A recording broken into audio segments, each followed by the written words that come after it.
The Marina had cost Mara Ellis $3, and by sunrise the next morning she was standing inside its chained entrance, wondering who had lied about it being empty. Overnight sleet glazed the gravel ramp and silvered the weeds around the cedar office.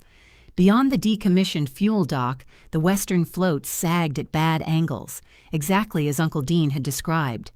But the eastern pier reached into the sheltered cove as straight as a finger. 6 boats were tied there, not abandoned boats, working boats. Their lines were taut, their decks cleared, their numbered slips tended. Amber light shone from 2 cabins against the cold slate water. Mara held 6 handwritten slip cards in her gloved hand, none old enough to explain away. She could hear Grandpa Walter saying that a line told you plenty about the person who tied it. These lines said their owners planned to return. Mara touched the brass whistle hanging beneath her rust-red sweater. The 3 $1 bills she had placed on the attorney's table were gone. In exchange, she had acquired overdue taxes, broken docks, an insurance gap, and 6 people who apparently believed they still had somewhere to keep their boats. The strange part was that, for the first time since Walter died, she did not feel abandoned. 24 hours earlier, Mara had not known there would be bidding. She arrived at the attorney's office carrying coffee in a paper cup and found a sheet of paper taped to the conference room wall. Walter Ellis Estate. Agreed. Internal asset allocation was printed across the top. Beneath it, someone had listed the cottage, storage buildings, vehicles, savings accounts, equipment, and marina company in separate rows. Dean Ellis stood beside the coffee maker, tapping powdered creamer into a mug with his index finger. He was Walter's younger son, Mara's uncle, and the estate administrator. He wore a blue blazer that pulled slightly at the buttons and waterproof hiking shoes, too clean for the weather. "You're late," he said. Mara looked at the clock. "I'm 6 minutes early. For this family, that's late. Good morning to you, too." Dean smiled as if they had both made the joke. Paige Ellis sat at the table with her phone, a legal pad and a cloth folder covered in blue hydrangeas. She was 7 years older than Mara and had spent the week after Walter's funeral telling everyone which objects held sentimental value. Sentimental value had so far included the renovated cottage, 2 maple dressers, Walter's nearly new truck, and the set of copper pans he had never used. Paige glanced at Mara's coat. "You came dressed for the docks. It's November. You own another coat, not one with all its buttons." Paige's mouth tightened. Mara could never tell whether her cousin pitied her or simply disliked being reminded that pity might be appropriate. Naomi Cross, the estate attorney, entered with 3 file boxes balanced against her chest. She was a compact woman in her 50s, with cropped silver hair and a habit of looking directly at whoever was trying not to be seen. Mara stood to help, but Dean reached the boxes first. "Careful," Naomi said. "Those contain the glamorous rewards of property ownership." "Bills?" Mara asked. "Mostly." Paige put her phone face down. "Can we please do this without making it grim?" Naomi looked around the room. "We are dividing a dead man's property. Grim is one of the available tones." Dean made a conciliatory sound. "What Paige means is, we've already done the difficult part." They had. Over the previous 3 weeks, Dean had circulated spreadsheets until every useful asset seemed to fall naturally towards someone other than Mara. The cottage went to Paige, who said she had the strongest emotional connection to it. Dean took the storage buildings because he had managed their leases for Walter. One vehicle would be sold, another transferred to Dean with an adjustment against his share. The savings would cover estate expenses and the agreed cash distributions. Mara had been offered $12,000. It was more money than she had ever possessed at once. It was also less than half of what Dean's storage buildings earned in a decent year. When she questioned the figures, Dean reminded her that she had no permanent address, no steady salaried job, and no experience handling commercial property. He did not mention that her last steady job had been at Ellis Landing. Naomi took her seat. "Before we sign anything, I need each of you to understand that this is a negotiated division. not a ceremonial reading of a will. Walter's will leaves the residual estate among the adult beneficiaries. It does not assign each asset by name. Page shifted. We understand. I'm required to make sure. We've discussed it, Dean said. You have discussed it, Naomi corrected. Now I will discuss it with everyone. Mara wrapped both hands around her coffee. It had gone lukewarm. The sleeve bore the logo of a gas station 20 miles inland because she had driven there before dawn to clean an apartment after a tenant moved out.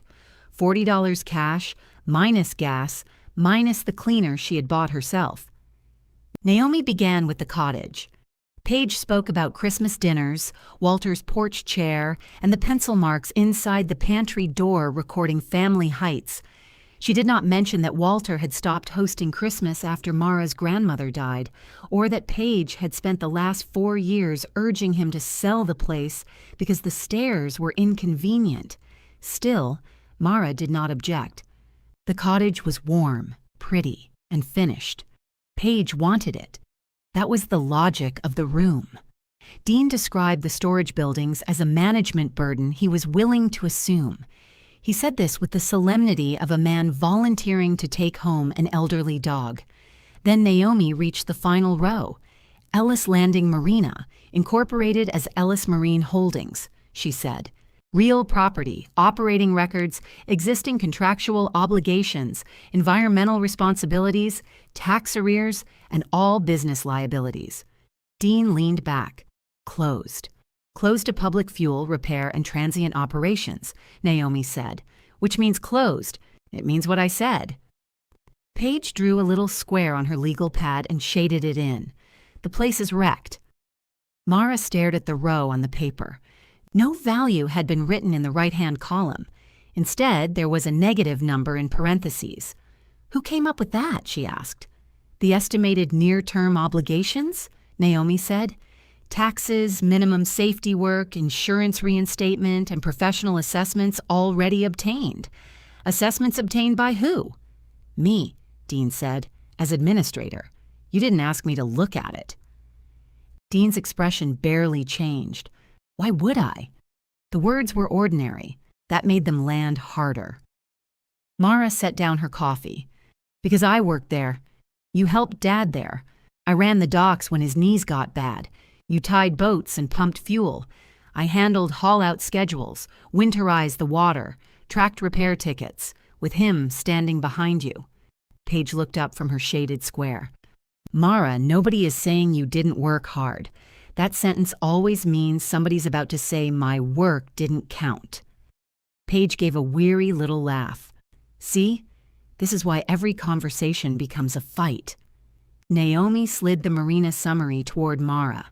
The paper listed the office, repair shed, gravel ramp, rock breakwater, 24 slips, damaged western floats, and decommissioned fuel dock.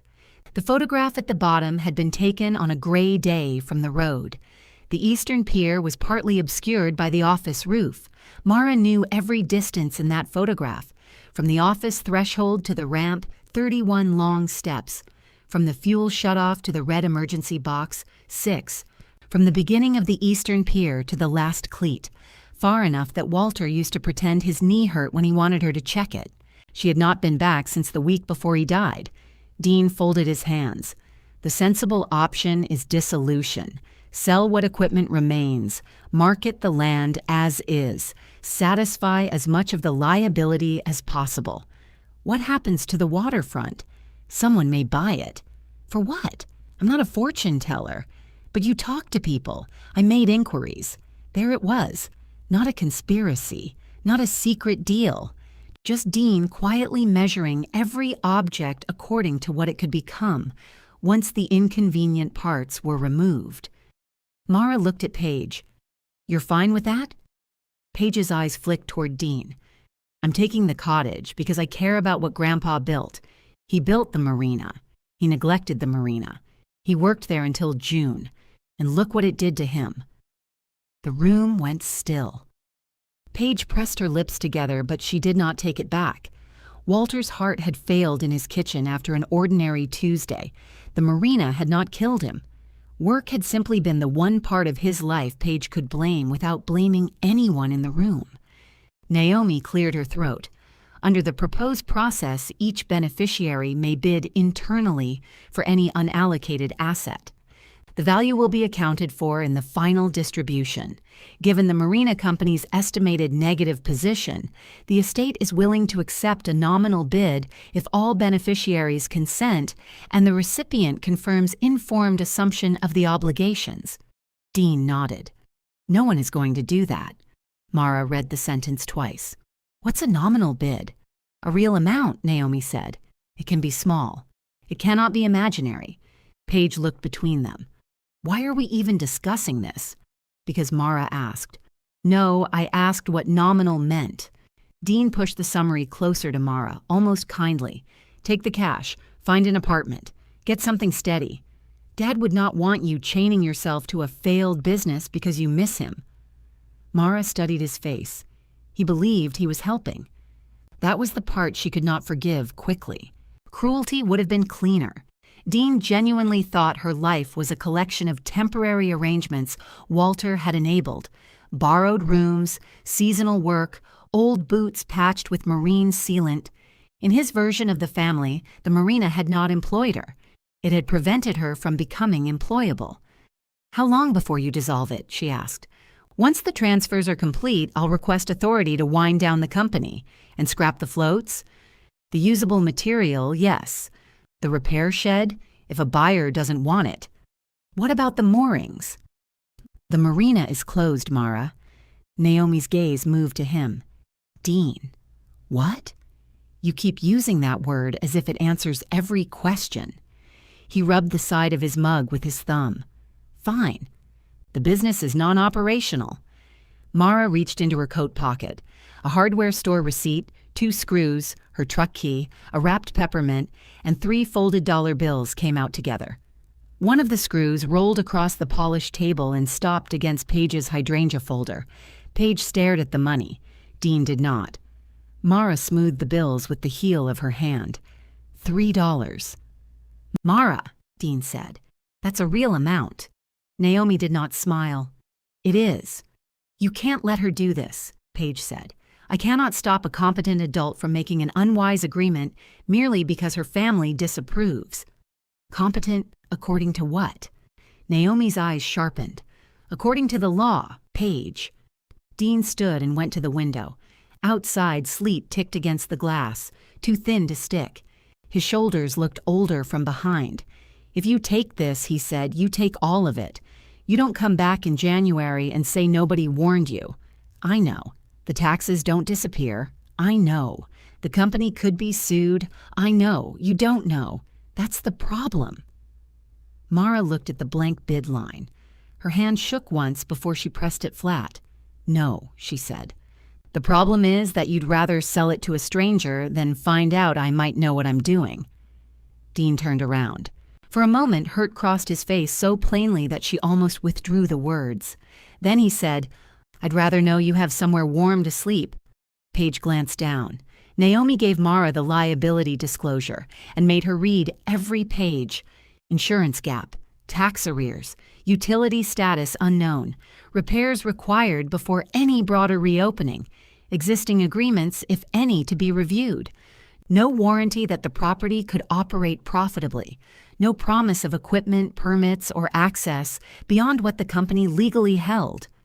Mara read it all. When Naomi asked for the bid, Mara slid the $3 across the table. Dean signed his consent first. Paige signed after him, pressing hard enough to mark the pages beneath. Mara signed last.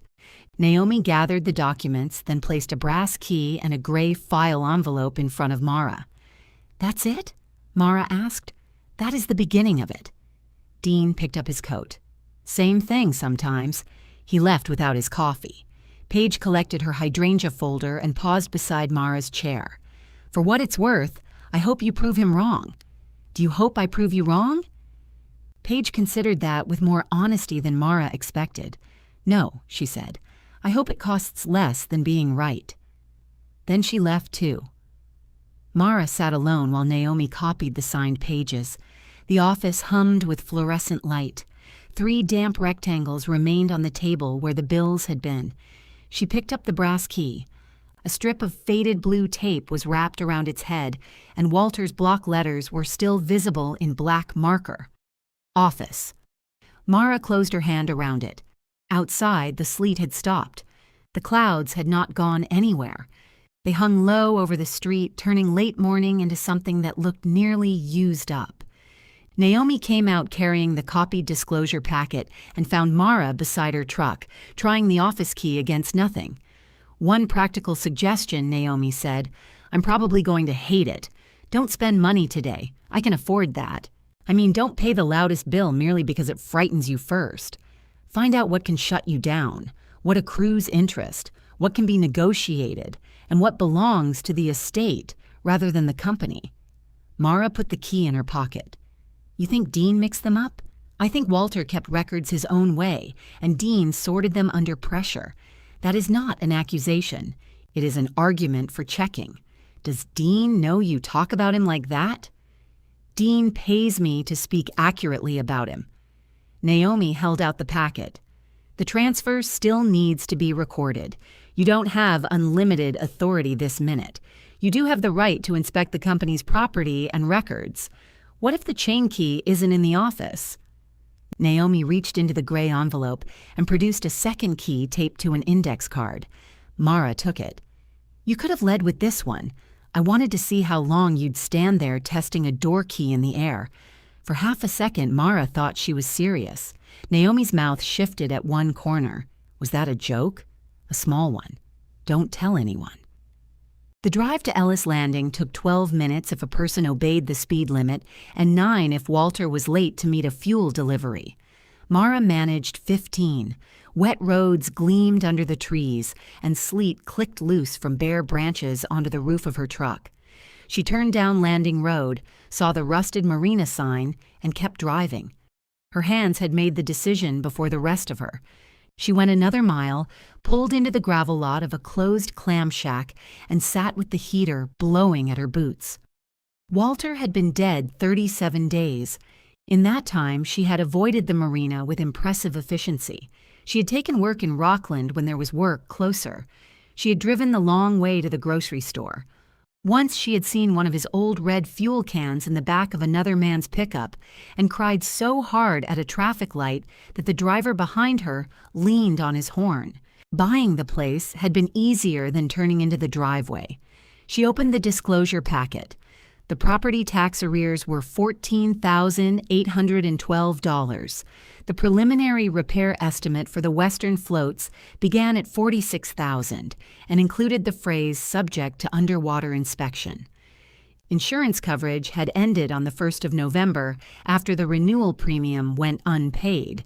The electricity account remained active under a restricted service notation she did not understand.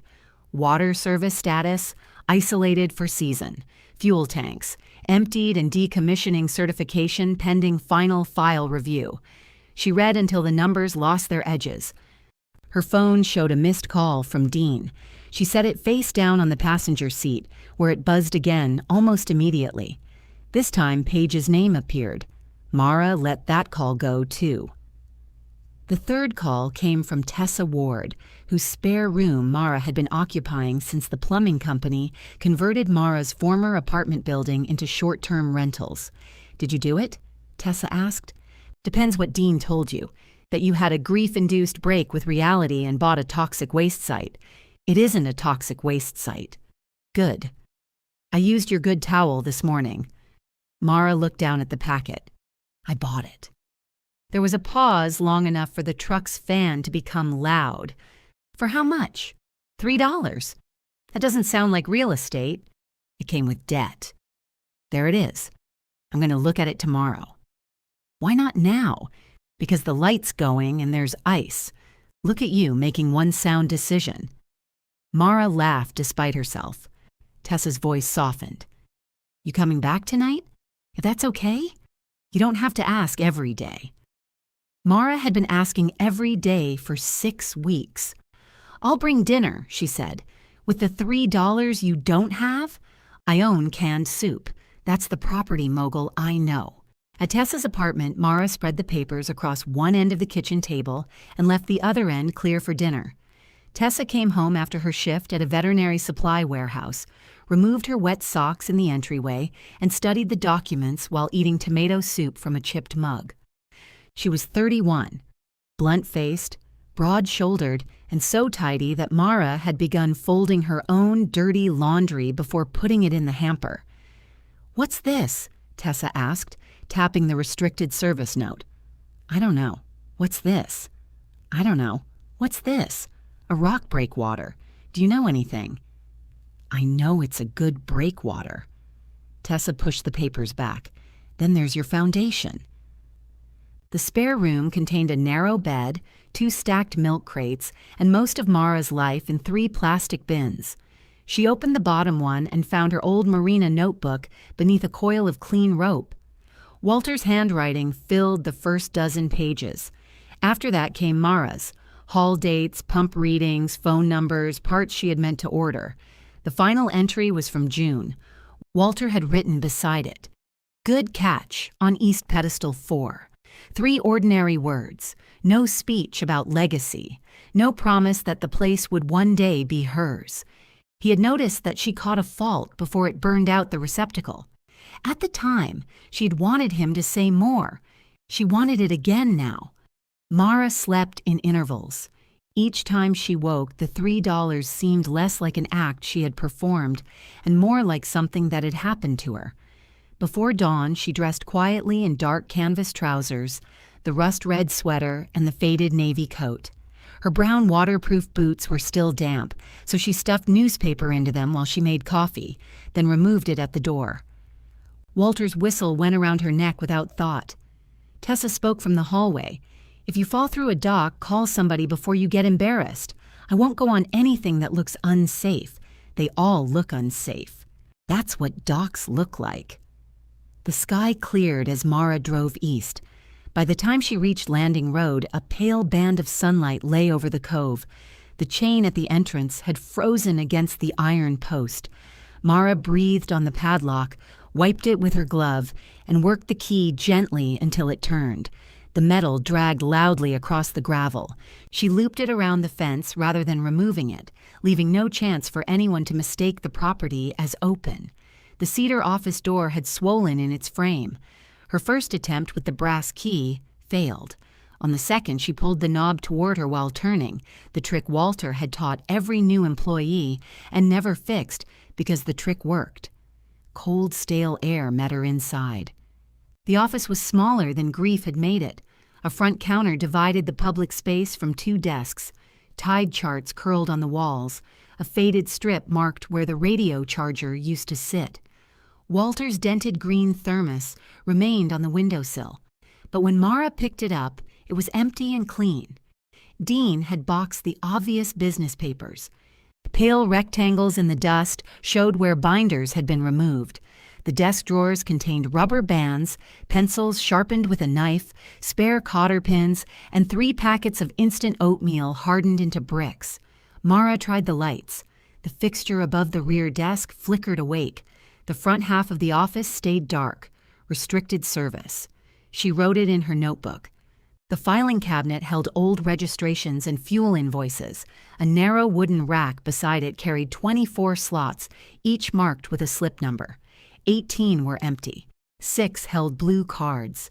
Mara pulled the first one. E-2, Ruth Calder, month to month, Shore Power Limited. The payment grid had initials in Walter's handwriting through October. November bore a different mark, an envelope number. She checked the next slot, then the next. E3 Jonah Pike, E5 Darrell Shaw, E7 Nessa Bloom, E8 Carl Dyer, E-10 Lydia March. All 6 cards were current. All 6 specified existing moorage only, no fuel or repair service. Each referred to a limited operations notice Mara had not yet found.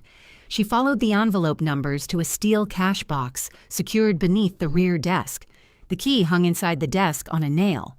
Walter had labeled it Rent Box in the same block letters he had used on the office key, as if some future person might reasonably mistake it for the key to a submarine.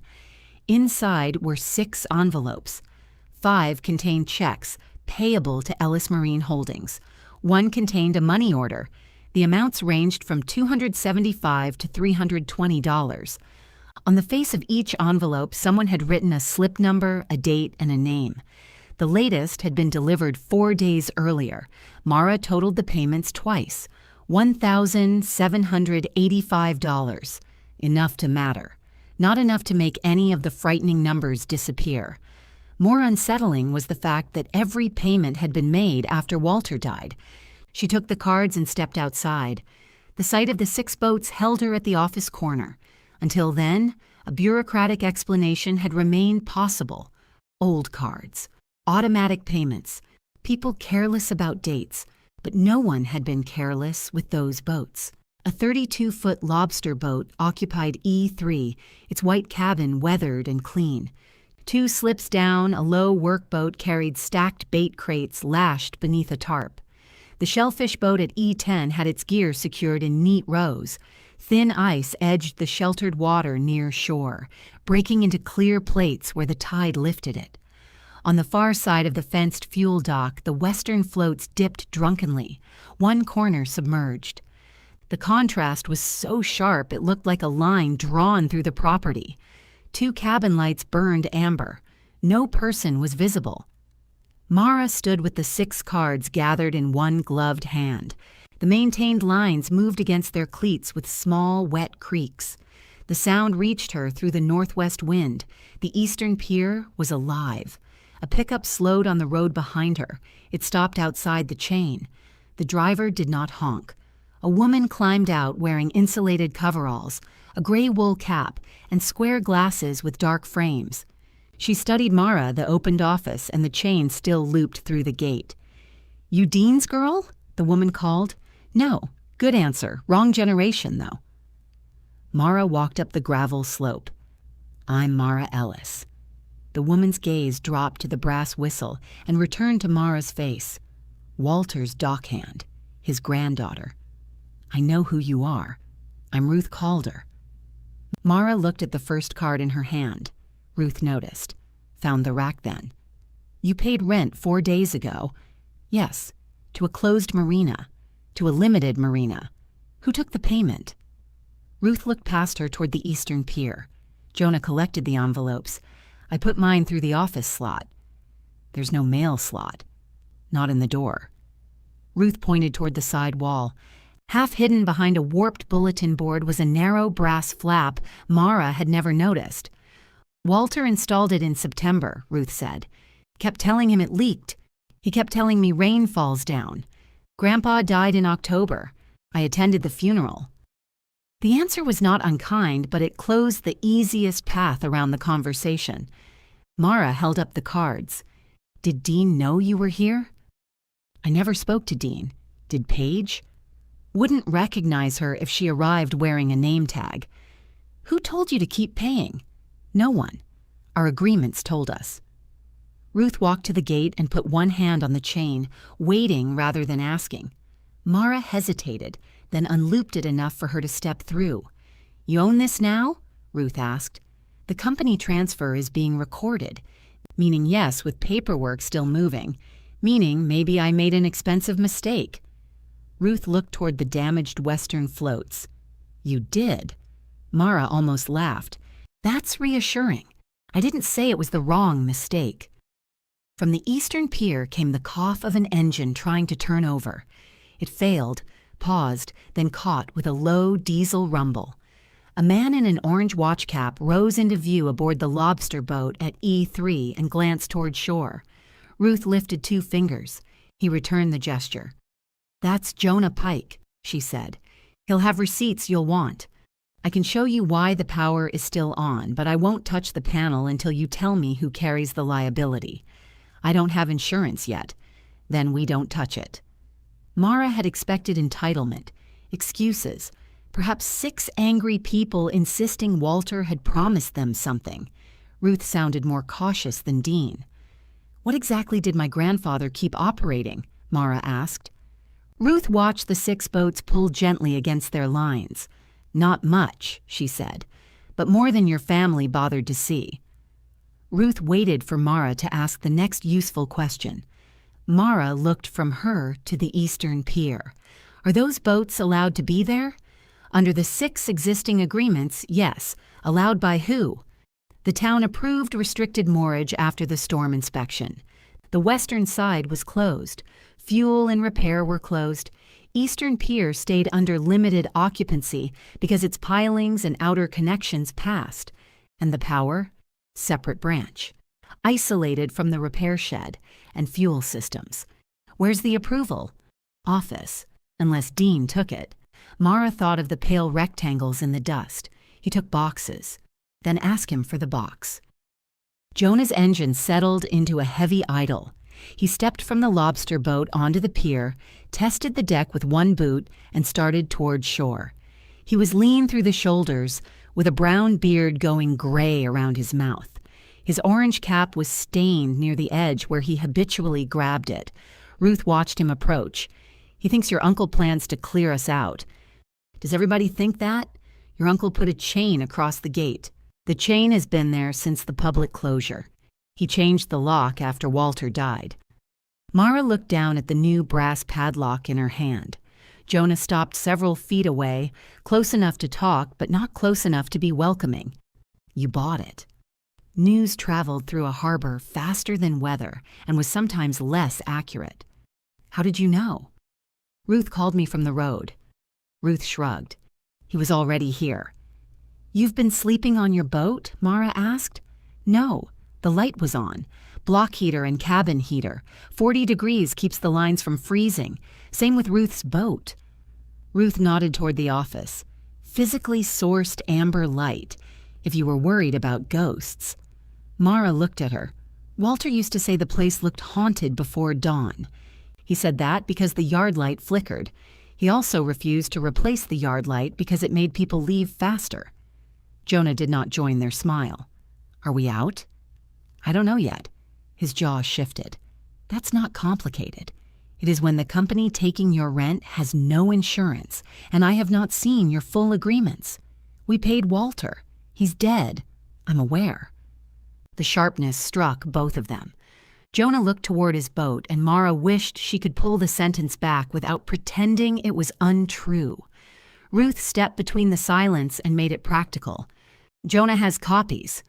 In my truck, he said. I'd like to see them. You should have had them before you bought the place. I should have had a lot of things. He studied her for a moment, perhaps deciding whether that was an excuse. Then he walked up the ramp without another word. Ruth turned toward the office. Show me what Dean left. I thought you weren't touching anything. I said I wasn't touching the panel. Inside, Ruth removed her cap and stood beneath the dead front fixture. Her hair was cropped close and almost entirely white. She surveyed the half-empty shelves without surprise. Walter's license copies were there, she said, pointing to one gap. Limited operations binder there, inspection reports on the lower shelf, electric records in the red binder. All gone. Dean? Probably. Don't say probably in business. It turns into definitely when somebody repeats it. Mara opened her notebook. You always like this? No. Sometimes my feet hurt. She showed Ruth the 6 slip cards and payment envelopes. Ruth verified her check without reaching for it. The money goes into the operating account, she said. Walter kept it separate. Separate from what? Public Marina income. Before the closure, there were fuel receipts, repairs, ramp fees, transient slips. Afterward, he collected existing moorage only and paid Eastern Pier expenses out of the same account. Why? Because he was organized. My uncle would dispute that. Your uncle thought 3 file boxes were the whole business. Ruth found a clipboard hanging behind the back door. The latest sheet showed weekly visual checks of the Eastern Pier through October. Walter's initials stopped on the 8th. Jonah's began on the 15th and continued every Monday. Mara touched the last entry. You've been inspecting it yourselves? Looking, not inspecting. Cleats, boards, lines, ice, anything obviously wrong. We didn't take the structure apart. Walter asked you to? He asked all renters to report defects. Jonah kept doing it. There was no grand design hidden in the marks.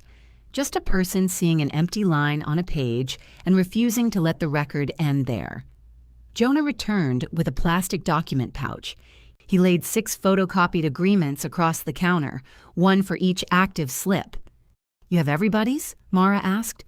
"They gave me copies when Dean stopped returning calls." "What calls?" "Office line went to voicemail. His number was on the estate notice." "I didn't know there was an estate notice. That's becoming a theme." Ruth gave Jonah a look. He took off his cap and rubbed the flattened hair beneath it. "Sorry, it's been a long month. So is mine. I know." Mara was not certain he did, but the effort changed the room slightly. The agreements matched the cards. Month to month, modest rent, 30 days notice from either side.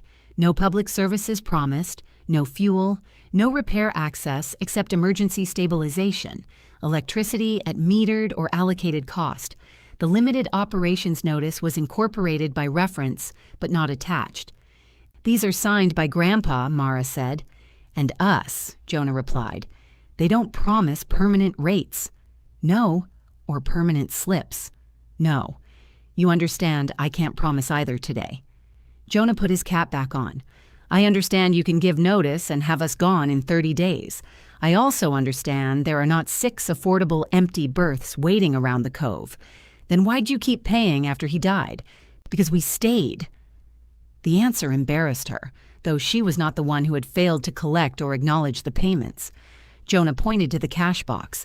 "I put the envelopes through the side slot. Figured whoever ended up with the company would find them. My family thought the Marina was empty. Your family never walked down the ramp."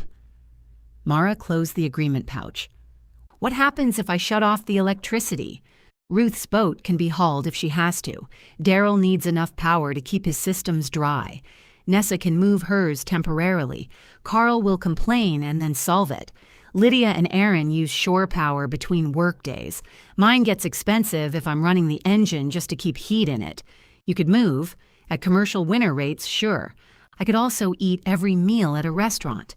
The fact that something is available doesn't make it affordable." Ruth leaned against the desk. "Nobody's asking you to eat the cost for us. We're asking what the cost is." Mara looked down at the 6 checks. $1,785 waiting for a bank account she could not yet access, from people who had received no assurance that the service attached to their payments would continue. "I need the records Dean took. I need insurance. Then I need Ruth to tell me whether the isolated circuit is actually isolated." "It is," Ruth said. "You haven't tested it since I took over." Ruth's eyebrows rose. Mara expected resistance. Instead, Ruth nodded once. "Fair." Jonah's mouth almost became a smile. Mara called Dean from the office phone. It still produced a dial tone, though the handset smelled faintly of cold dust. He answered on the 4th ring. "Tell me you haven't gone onto the floats." "I haven't." "Good. There are 6 boats on the eastern pier." Silence moved through the line. "You knew," Mara said. "I knew there had been boats. They're there now." 6 active renters paid November. I never found leases. They're month-to-month mortgage agreements. Then they're terminable. That's not the point. It is exactly the point if you're carrying uninsured occupancy. Mara gripped the handset. "Where are the files you removed from the office?" "In storage." "Which storage?" "My building on Route 17. "Of course. I need the limited operations binder, licenses, inspections, electric records, bank statements, and anything related to renter payments. I gave Naomi the corporate records." "You gave her what you thought were corporate records." Dean exhaled through his nose.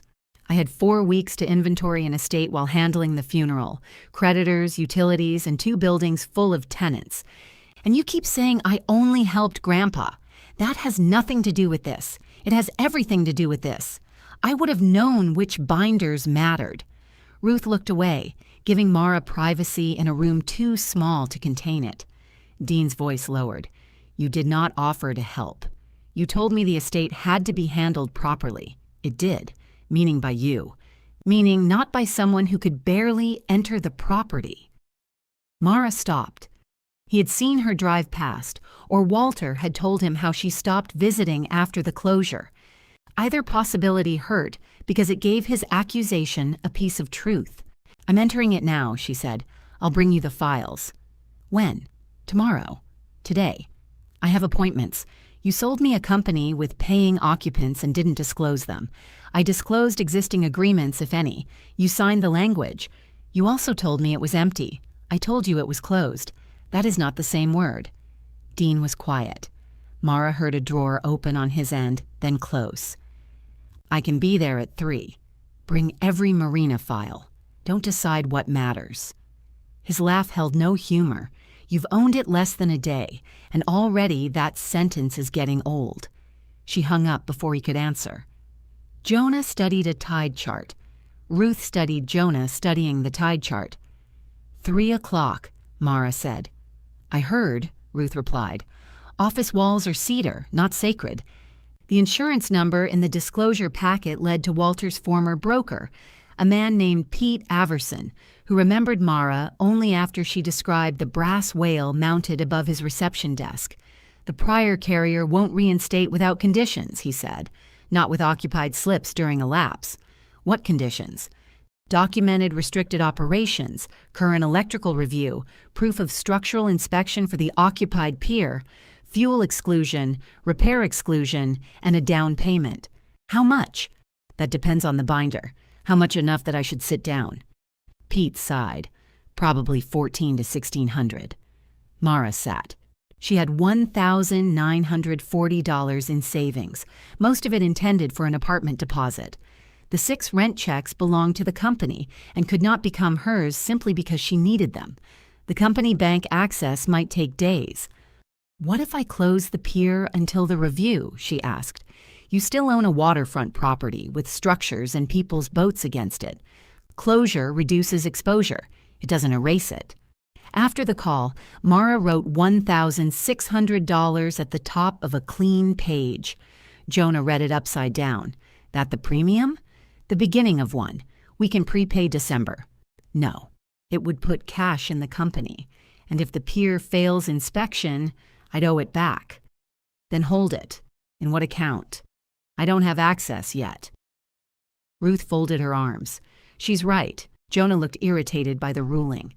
"I'm trying to keep the boats here." "So am I," Mara said. It was the first time she had said it aloud. The words did not make the bills smaller. They did not repair a plank or activate a bank account. Yet Jonah stopped arguing. Mara called Naomi, who promised to prepare the banking resolution as soon as the transfer recorded. Then Mara called Pete again. "If I get you the documents and inspections," she said, "can you bind coverage today? Possibly late today. More likely tomorrow morning. I need the exact down payment before I authorize anything. I'll send it. And every exclusion." There was a pause. Walter used to say that. "What? Every exclusion?" Mara looked at the empty thermos on the windowsill. "I'm not using his money," she said. "Send them anyway." When the email arrived, the down payment was $1,528. She stared at the figure until it became only a figure, then opened her banking app. If she paid it, her remaining savings would not cover a rental deposit anywhere in the county. Tessa's spare room appeared in her mind. The folded blanket, the milk crates, the way she asked permission to come back each night. Mara entered her card information. Before pressing submit, she looked through the office window at the 6 boats. They were not a fortune. They were 6 obligations pulling gently at 6 sets of cleats. She pressed the button. The confirmation page appeared without ceremony. Payment accepted. Mara waited for relief. What came instead was a clearer understanding of how little money she had left. Pete called 10 minutes later. "I see the payment. You said not to spend it before the binder. I said I needed the documents before I could issue the binder. The carrier portal takes the payment while the application is pending. So I'm not insured. Not yet. But they have my money." "Yes. That seems like an excellent business. It has survived longer than most marinas." Across the office, Ruth coughed into her fist to hide a laugh. Pete continued. "Get me the prior inspection and the limited operations notice. I'll need confirmation that the fuel dock remains physically secured, photographs of the western closure, and an electrician's report on the eastern branch. I have a licensed electrician standing here. Ruth held up one finger. She has a condition, Mara added. Of course she does. Mara covered the receiver. What's your condition? I inspect as Calder Harbor Electric, not as a renter doing you a favor. I bill the company. You get the same report I'd give anyone else, including anything you don't want to hear. That's not a condition. That's work. Ruth lowered her finger. You'd be amazed how often people confuse the two. Pete asked for Ruth's license number. She recited it from memory, then corrected one digit when Mara repeated it wrong.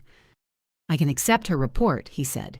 No repair operations, no public access, no fuel activity, no western dock access. Existing moorage only. What happens if the circuit fails? Power remains off until it passes. Mara looked toward the pier. Send me exactly what you need in writing. You and Walter, Pete muttered. Every exclusion. Fine. I'll send every comma, too. Ruth returned to her truck for 2 hard cases and a roll of orange lockout tags. Jonah shut down his engine and joined them at the shore end of the eastern pier. I'm not insured yet, Mara told him. Nobody steps onto the pier for my benefit. I'm stepping onto it for my boat. That's between you and your agreement. Don't carry equipment.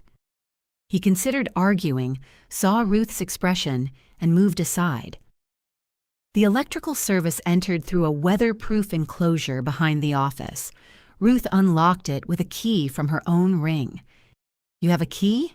Mara asked. Walter gave me one after he tripped over a heater cord and accused the breaker of insubordination. You kept it after he died? I kept renting after he died. Ruth opened the enclosure. The inside was clean and carefully labeled. Office lights, East Pier, well pump off. Repair shed locked out. Fuel dock disconnected. West floats removed. 2 red metal plates covered the breakers feeding the repair shed and old fuel systems. Each plate had been drilled and bolted into place. Mara leaned closer. He made those. He had me make them. He installed them because he didn't want to pay my labor rate. That sounds like him. It was legal. I checked. Ruth photographed the panel before touching anything. Then she switched off the eastern branch, applied a lockout tag, and tested for voltage. Power was on, Mara said. Yes. Isn't turning it off supposed to make the tester quiet? I test before and after. Otherwise, I'm trusting the label. She made Mara stand where she could see without crowding.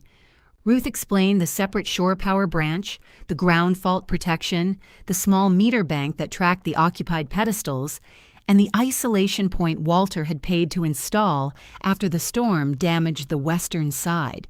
He didn't keep the marina open, Ruth said. He reduced it to the part he could defend. Why didn't he tell the family? Maybe he did. He didn't tell me. Ruth glanced at her. You weren't coming around much.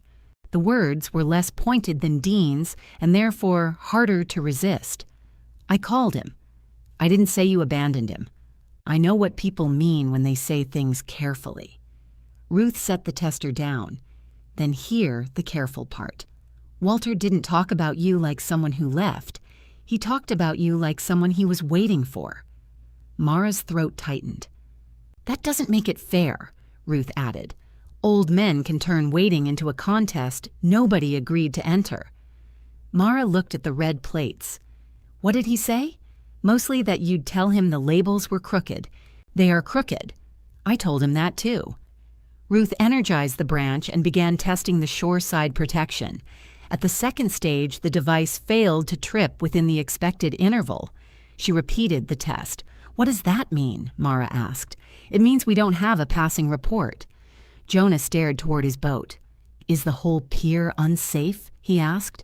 It means the upstream protection is slow. The pedestal protection may still function, but I'm not certifying the circuit this way. How long to fix it? If the replacement device is available, hours. If not, days. Can you bypass it? Ruth turned her head. Jonah raised both hands. I'm asking, not suggesting. No. Mara watched Ruth de-energize the eastern branch. The amber light aboard Jonah's boat went out. Farther down, Ruth's own cabin light disappeared a moment later. The pier looked colder immediately. "I can run my engine," Jonah said. "For heat, maybe," Ruth replied. "Don't jury-rig an inverter and make me dislike you. I enjoy being liked by you too much. You conceal it well." Ruth called her supplier. The correct protection device was in stock in Rockland, 40 minutes away, at a price of $318 before tax. Mara's checking account contained $412. "Order it," she said. Ruth covered the phone. "My company can carry the part until the invoice is due. I'll reimburse you from the operating account when access clears. That's what an invoice means. I'm saying it out loud." Ruth studied her, then uncovered the phone and placed the order. Jonah dragged one hand down his beard. "I'll drive for it." "I didn't ask you," Mara said. "You didn't ask me to run the checks in either. You're losing boat time. Not much worth doing before noon today. Wind's wrong." Ruth gave him the pickup information. "Bring the receipt. Don't let them substitute the residential model. I know. You know boats. This is electricity. I've met electricity. And it remembers." Jonah left with the careful speed of a man pretending he had not been given an important errand. Mara spent the next hour photographing closures for the insurer. The fuel dock gate was secured with a rusting chain and 2 locks. Red signs faced the land and water, their lettering faded but legible enough to warn against entry. Along the western side, temporary fencing blocked the damaged floats. One panel had pulled loose from its sandbagged base, so Mara reset it and added a length of line from the shed. The shed itself was locked. Her office key did not fit. Neither did the gate key. She wrote that down. At 3 minutes after 3, Dean's SUV stopped outside the entrance. He opened the rear hatch and removed 2 file boxes, then looked at the chain. Mara walked up the slope but did not immediately open it. "You expecting me to climb?" he asked. "I'm considering it. You wanted the files." She lowered the chain enough for him to step over. Dean carried the boxes to the office without asking for help. The clean hiking shoes he had worn at Naomi's office were now replaced by old rubber boots. Mara noticed and resented the small evidence of preparation. He set the boxes on the counter. "Where's the rest?" she asked. "That is the rest." The shelves had room for more. The bank records went to Naomi. Old fuel invoices were deemed inactive. Personnel records are sealed. Who deemed them inactive? I did while doing the work. Ruth came in behind them carrying a printed test form. Dean. He recognized her after a second. Ms. Calder. Still Ruth. Right. You changed the gate lock. The estate's insurer required the property secured. The estate didn't have an insurer. The attorney recommended it. Ruth nodded. That sounds more accurate. Dean looked at Mara. You've assembled a committee. She's inspecting the circuit. You authorized electrical work without coverage? Her company carries coverage for inspection. No one is repairing anything until the binder conditions are met. Dean's eyes moved to the orange tags, the forms, the 6 agreements arranged on the desk, and the photographs waiting to be uploaded. His face did something Mara had not seen at the attorney's office. It recalculated. I brought the limited operations binder, he said. He opened the top box and took it out himself. The blue 3-ring binder was thick, with a tide table tucked into the clear front pocket. Behind it lay municipal notices, Walter's restricted use plan, a structural report for the eastern pier, and Ruth's original isolation diagram. The structural report was 10 months old. It approved continued use of 10 eastern slips under load restrictions, with another underwater inspection recommended by March. 10 slips, Mara said. 6 occupied, Ruth replied. Walter kept the other 4 empty to stay below the load assumptions during winter surge. Dean leaned over the report.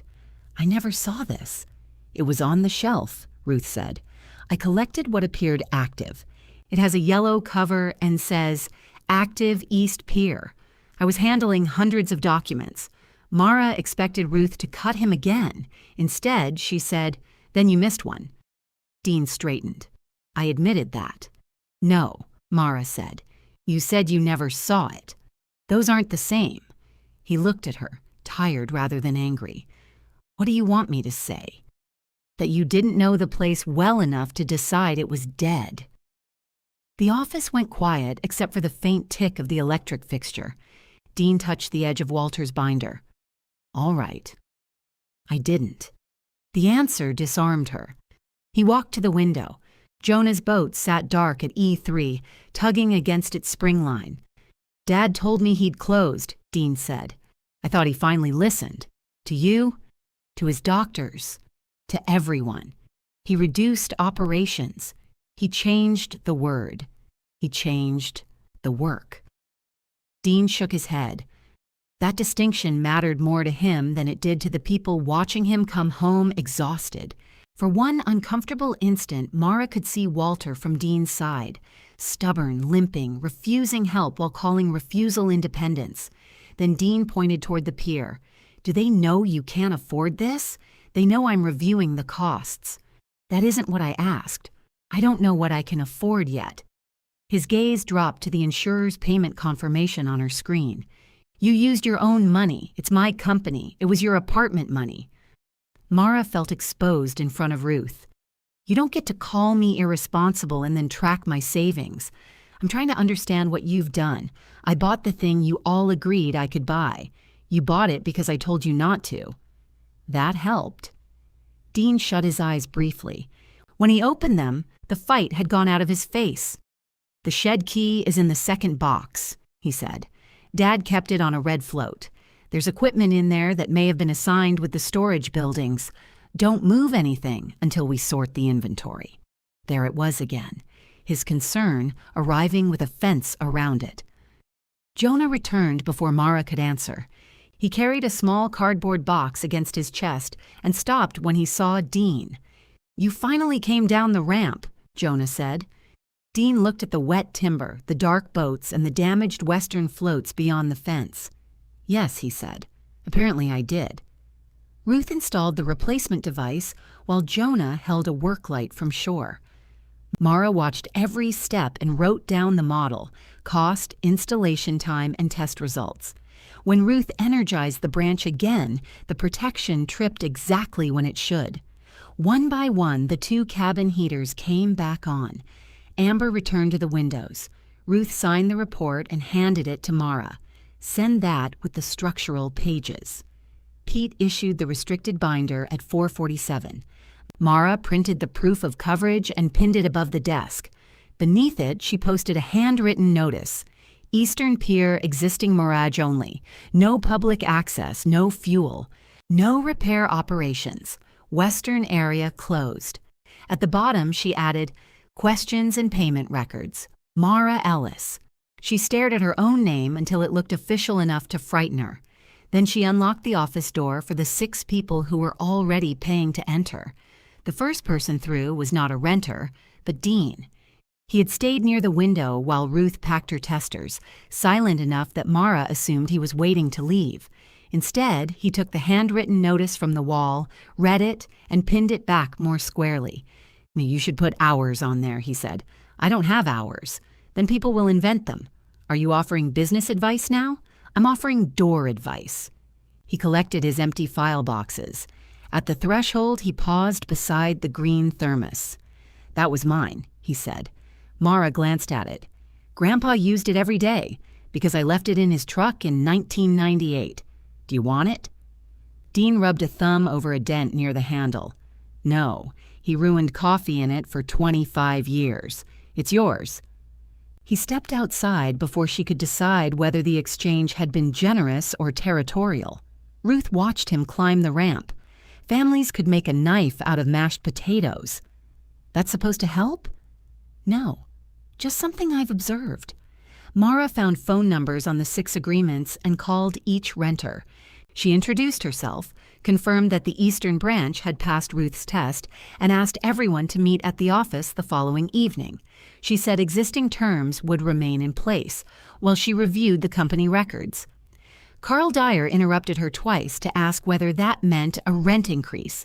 It means the current agreement is still the current agreement. For how long? Until one of us gives the notice it requires. So that's a yes. It's not a secret yes hidden inside a no, Carl. There was a pause. You sound like Walter, he said. I haven't decided if that's a compliment. Neither have I. Nessa Bloom wanted to know whether the water service would return. Darrell Shaw asked only whether he could continue accessing his boat before dawn. Lydia March said she and her husband had already arranged winter work around the slip and needed any bad news quickly. Ruth answered on the first ring, even though she was standing 8 feet away. Ruth called her, she said into her phone. It's Mara Ellis. Who? Mara hung up. Ruth nodded approvingly. You're teachable. Naomi called before Mara left the office. The transfer had recorded and the banking resolution would be ready in the morning. Access to the operating account depended on the bank verifying the documents. But Naomi had also located a recent statement among the estate files. There's $406.19 in the account, she said. Is that before the 6 checks? Yes. What bills come out automatically? Electricity, office phone, a monitoring fee for the decommissioned fuel system. How much? I'm sending the last 3 statements. Mara opened the email. The account had lost money each month since the closure. Walter had covered small shortfalls himself, transferring a few $100s at a time. Not a hidden reserve, not a clever fund waiting for her. Just an old man moving money from his personal checking account so working boats could remain tied to a pier. The last transfer had occurred 2 days before he died. Mara shut the laptop. Ruth was wiping salt residue from the office threshold. What? He was subsidizing it. How much? $200 one month. $350 the month before. That's not nothing. It's also not enough to call this sustainable. No. You knew? I knew the rents were low. I didn't see his bank account. Mara looked out at the eastern pier. Everybody says he protected working boats. Maybe he was just bad at charging people. Both can be true. That was the first thing anyone had said about Walter that allowed him to be kind and wrong at the same time. The 6 renters arrived carrying their own discomfort. Darrell Shaw came first, a broad man in his late 40s with a trimmed black beard and the stiff gait of someone who spent too long braced against moving water.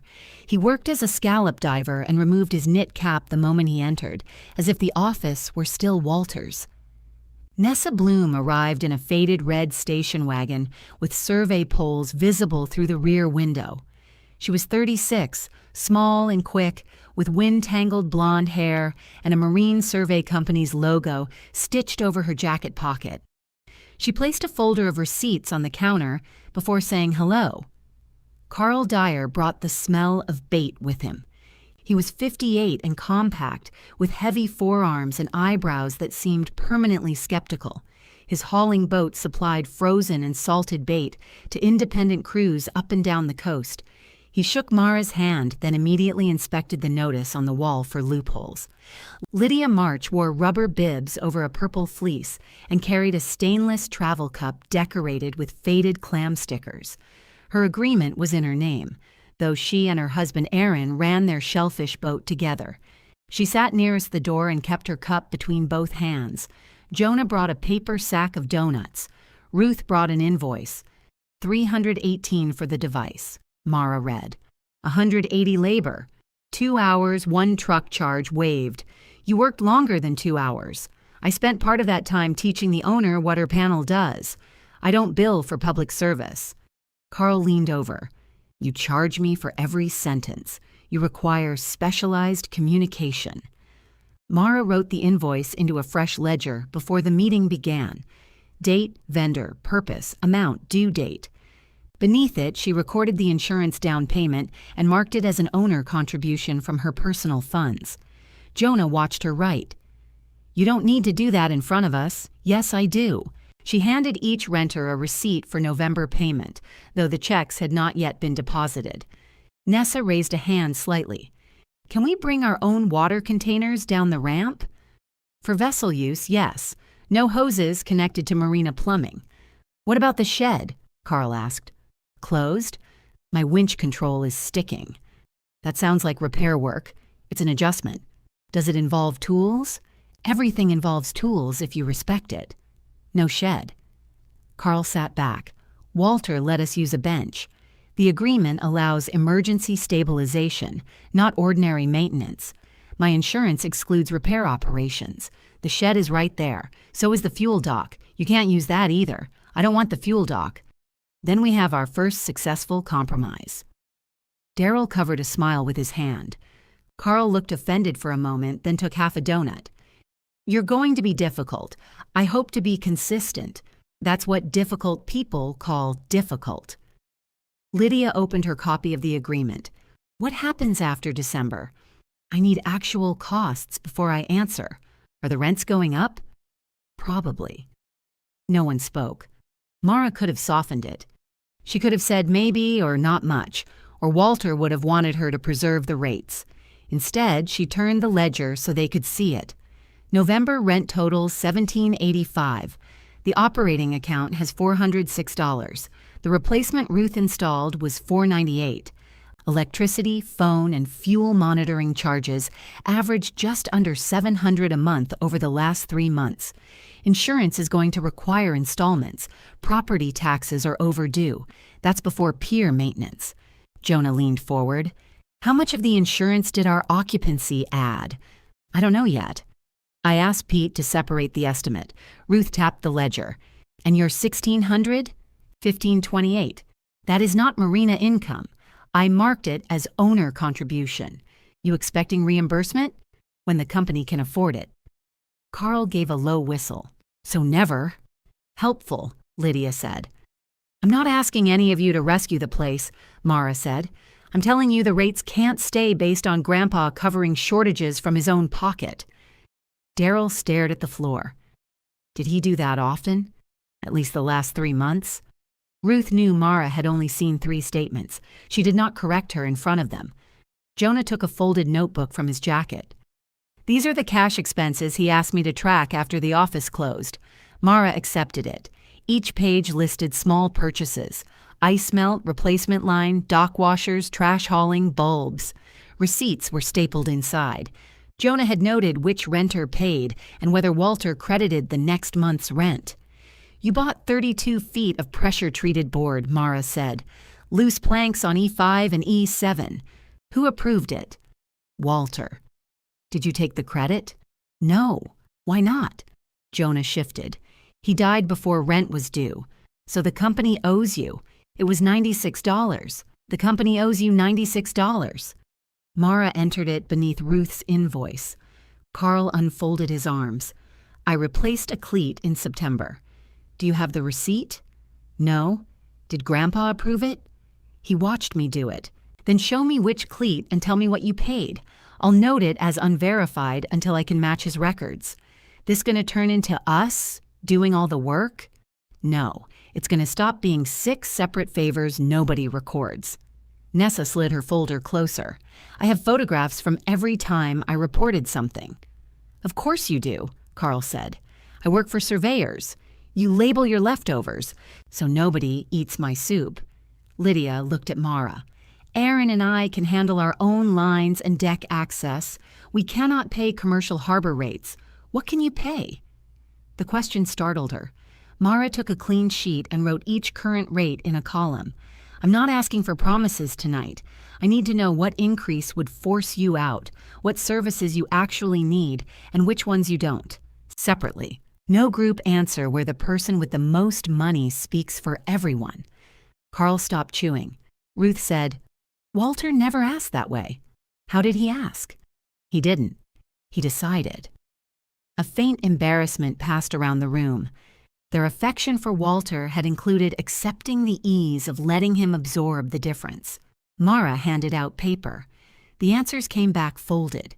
She did not read them until everyone had left except Jonah, who remained to stack chairs that had never needed stacking. You don't have to clean up, she said. I know. He put the last chair against the wall. There's something else. Mara waited. The western fence won't hold through a hard blow. One panel is tied to a piling cap that's moving. I reset it today. I saw. The sandbags aren't enough. I don't have coverage for work over the damaged floats. We can stabilize from shore and the gravel edge. No one steps out. We? Me, if you hire me. Ruth, if you need electrical isolation. Whoever else you choose. I can't pay harbor labor rates. Then don't hire harbor labor. Hire my boatyard rate. What's the difference? About $15 an hour and better language. She smiled, then stopped herself. Written estimate first. You really are Walter's granddaughter. The comparison landed differently after the meeting. He didn't write enough down. No, Jonah said. You're his granddaughter. You're not his copy. After he left, Mara read the folded answers. Nobody could absorb the increase the Marina actually needed. A few could manage $25 a month. 2 could manage $50. One answer said, ask me again when scallop season starts. Lydia had written that she and Aaron could pay more in labor during slow months if the value was clear and documented. At the bottom of Ruth's page were 4 words, charge enough to remain open. Mara was still staring at them when her phone rang. The seafood distributor needed someone to clean the packing floor from 10 at night until 3 in the morning, 4 nights a week. The previous worker had quit without notice. When do you need me? She asked. The supervisor laughed. 9:50. Mara checked the time. It was 8:23. She closed the ledger, locked the rent checks in the steel box, and changed into old coveralls in the office restroom. Before leaving, she turned off the rear light and stood in the dark until her eyes adjusted. 6 boats rested beyond the glass. For now, the Marina's first new source of income was going to be its owner, leaving to scrub somebody else's floor. The packing floor smelled of bleach, brine, and fish that had fought the cleaning process on principle. Mara spent 5 hours pushing pink water toward stainless drains while conveyor belts stood silent above her. Her supervisor, Elena Ruiz, showed her which foam gun leaked, which floor squeegee pulled left, and which emergency stop could be bumped by a careless shoulder. Do not improve anything tonight, Elena said. New people always improve things. I was planning to clean. That's an improvement. I mean, don't move hoses, reorganize chemicals, or decide you understand drainage. Mara glanced at a puddle gathering beneath a pipe. That drain backs up, Elena said. It has backed up since before either of us worked here. We complain about it on Wednesdays. Why Wednesdays? Manager comes in, early Thursdays. At 3:12 in the morning, Mara peeled off rubber gloves and discovered that her hands still smelled faintly of bait beneath the bleach. She sat in her truck with the heater running and tried to remember whether she had promised Tessa she would come straight home. She woke when her forehead touched the steering wheel. Only a few seconds had passed, maybe a minute. Mara shut off the engine, got out, and walked twice around the truck in the freezing parking lot. She drove home with both windows cracked and the radio loud enough to make the speakers buzz. Tessa had left a lamp on in the kitchen and a note beside the coffee maker. If you wake me, I will pretend I was already awake. Mara slept until 9 and dreamed that Walter was asking why she had labeled every breaker with the word maybe. At the Marina, Jonah's written estimate waited beneath the side mail flap. $80 for labor, $46 for additional line and hardware, no charge for truck use. He proposed securing the loose western fence from the gravel edge and adding a shoreside brace without entering the closed float area. Mara called him. You left out the inspection time. I looked at it while I was already there.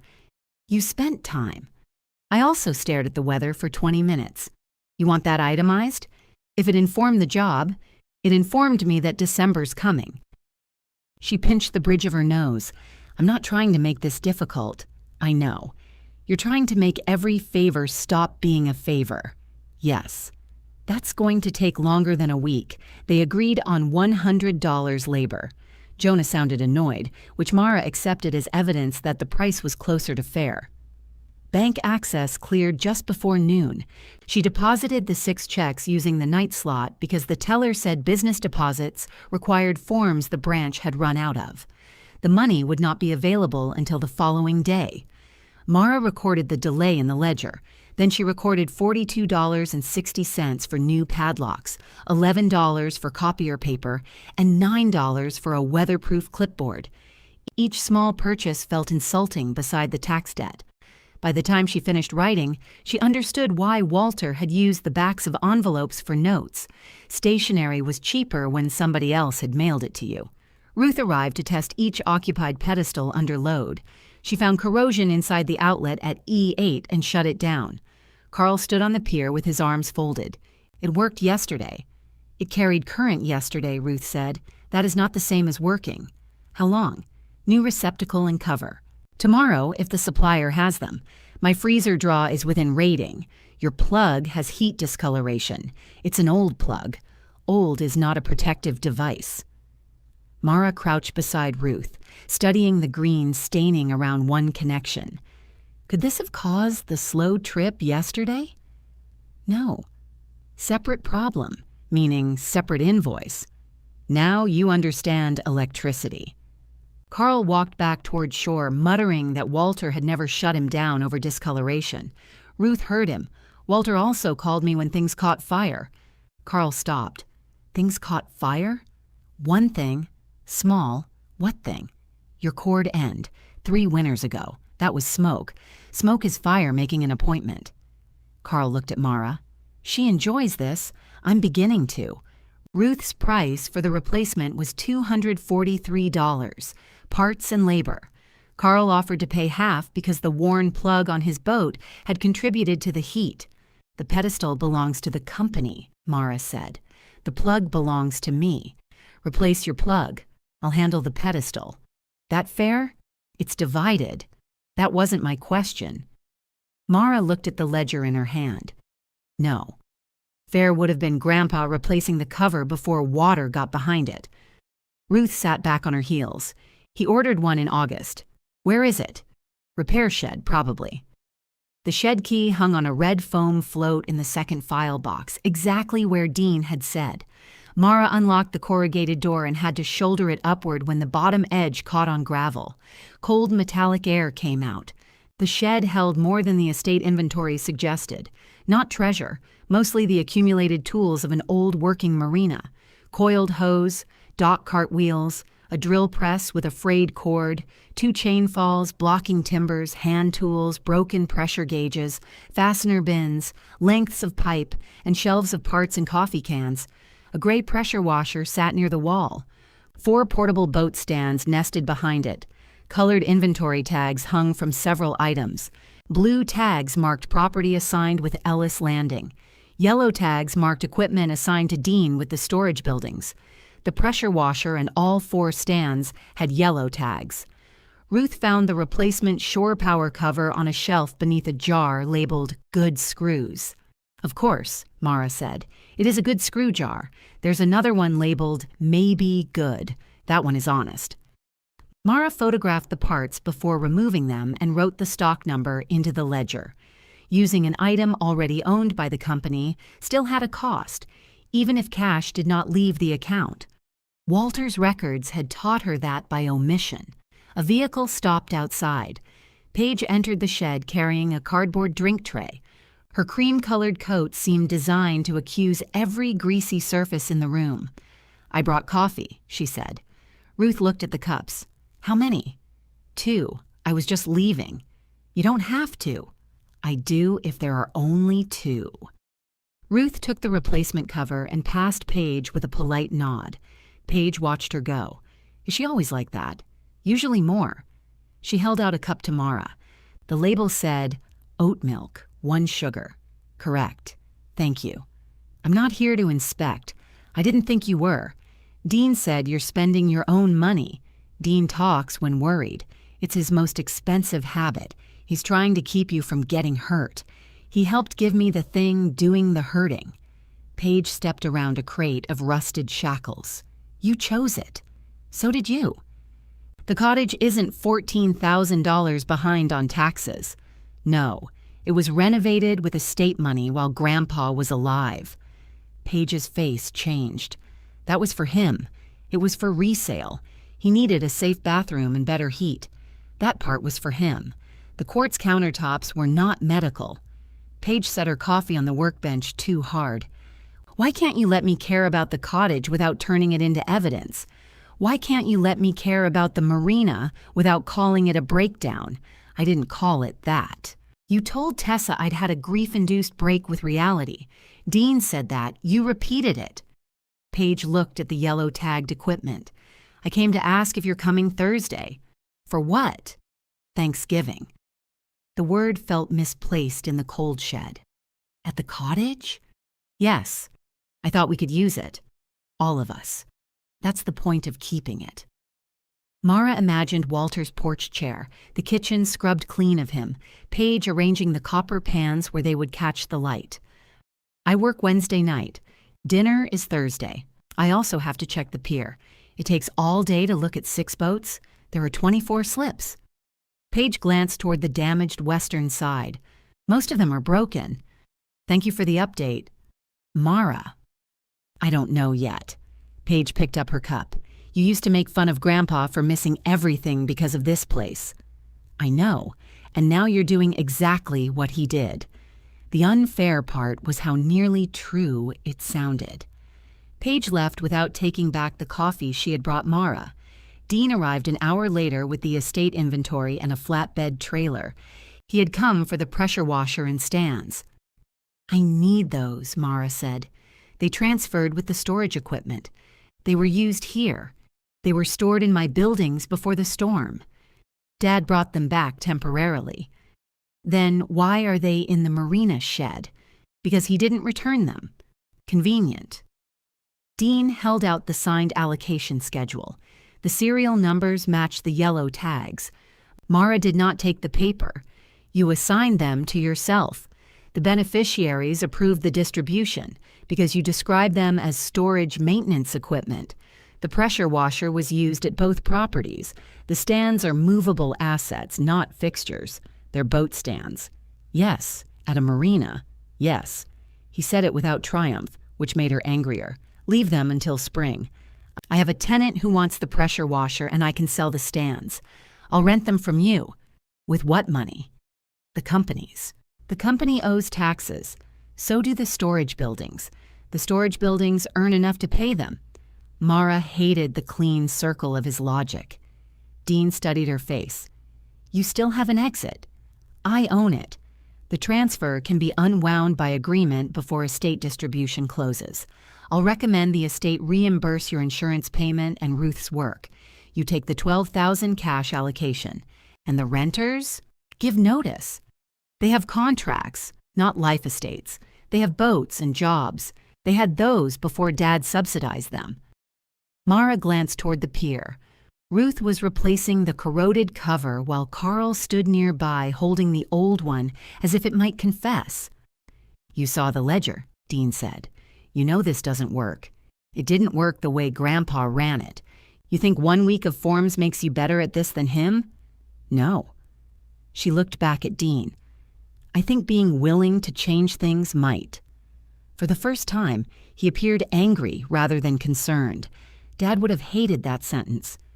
Dad isn't here to keep losing money. Dean flinched. Mara had meant Walter. The word had belonged to Dean first. He turned toward the equipment. I'll leave the stands through Monday. The pressure washer goes today. I need a written rental price for all of it. You can't afford market rent. Then put that in writing too. He loaded the pressure washer himself. Mara did not help. When he drove away, 4 damp rectangles marked where its wheels had rested on the concrete. Jonah and Daryl came at low tide to brace the western fence. They worked entirely from the gravel edge, drove 2 temporary anchors, and ran new line through the fence posts without setting foot beyond the closure. Mara photographed the work and paid Jonah from the operating account as soon as the rent deposits cleared. She also paid Ruth's first invoice, the electric bill, and the overdue phone charge. The account balance fell to $613. Near sunset, Jonah found her measuring the empty space in the shed where the pressure washer had been. You planning to clean the concrete with regret? He asked. I hear it's abrasive. He handed her the receipt for fence hardware. Dean take it? It belongs to him. That answer cost you. It cost the marina. No. I mean saying it. Mara folded the receipt once, then flattened it again. "I could have refused," she said. "He would have come back with paperwork." "He did come with paperwork." Jonah nodded toward the 4 boat stands. "What are those worth to you? In winter storage income? More than I can pay up front." "Then ask what they're worth to him sitting empty. He knows I need them. He also knows you'd rather sleep in an office than let him see you negotiate." "I don't sleep in the office." "You will." The certainty irritated her because the old green thermos was already washed beside the sink, and a folded blanket from her truck sat beneath the rear desk. Jonah walked toward the pier. Mara looked at the stands, then at Dean's number in her phone. Pride had not paid a single invoice. She called him before she could turn it into principal. Dean answered with, "I'm driving. I can hear the turn signal. That proves nothing. I use turn signals in parking lots. What would you charge to rent the 4 stands back to the Marina?" "Back? Don't." He let the word pass. "For how long?" "Through March. Maybe April."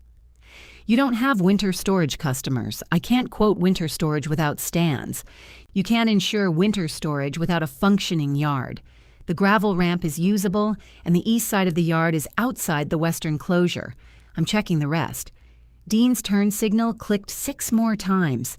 "You called to negotiate something you don't know you can use." "Yes, that may be the first sensible thing you've done. Thank you. It wasn't praise. Do you want the pressure washer too? If the price works? I have an offer of $900 for it." "Then sell it. You didn't even ask what I'd rent it for. If someone will pay $900 and you want $900, renting it to me would turn every conversation into evidence that I cost you money." The clicking stopped. Dean said, "You're more like Dad than you think." "I'm trying very hard not to be." "That too." He quoted $200 a month for the stands, with Mara responsible for inspection and ordinary wear. She countered at $125, citing the age and the fact that the stands had sat unused. They settled at $160, payable only after her insurer approved onshore storage. Dean would leave them in the shed until the coverage decision. "Put it in writing," Mara said. "I know, at market rate. I know. No family discount. You cannot afford pride at retail prices. It's not pride. If it's cheap, you'll call it rescue. If it's expensive, I'll call it punishment. And if it's fair, we might both have to stop talking." He laughed before he could prevent it. The sound surprised her enough that she leaned against the shed door. "Thursday at 2, he said. "Paige is cooking." I told her I didn't know. "Now you know. I work Wednesday night. Sleep Thursday morning. I have the Marina. The Marina has existed without you hovering over it for most of its life. Not this version." Dean was quiet. "Come eat, Mara." She almost refused because he had made it sound simple. "All right," she said, "but I'm leaving before dark."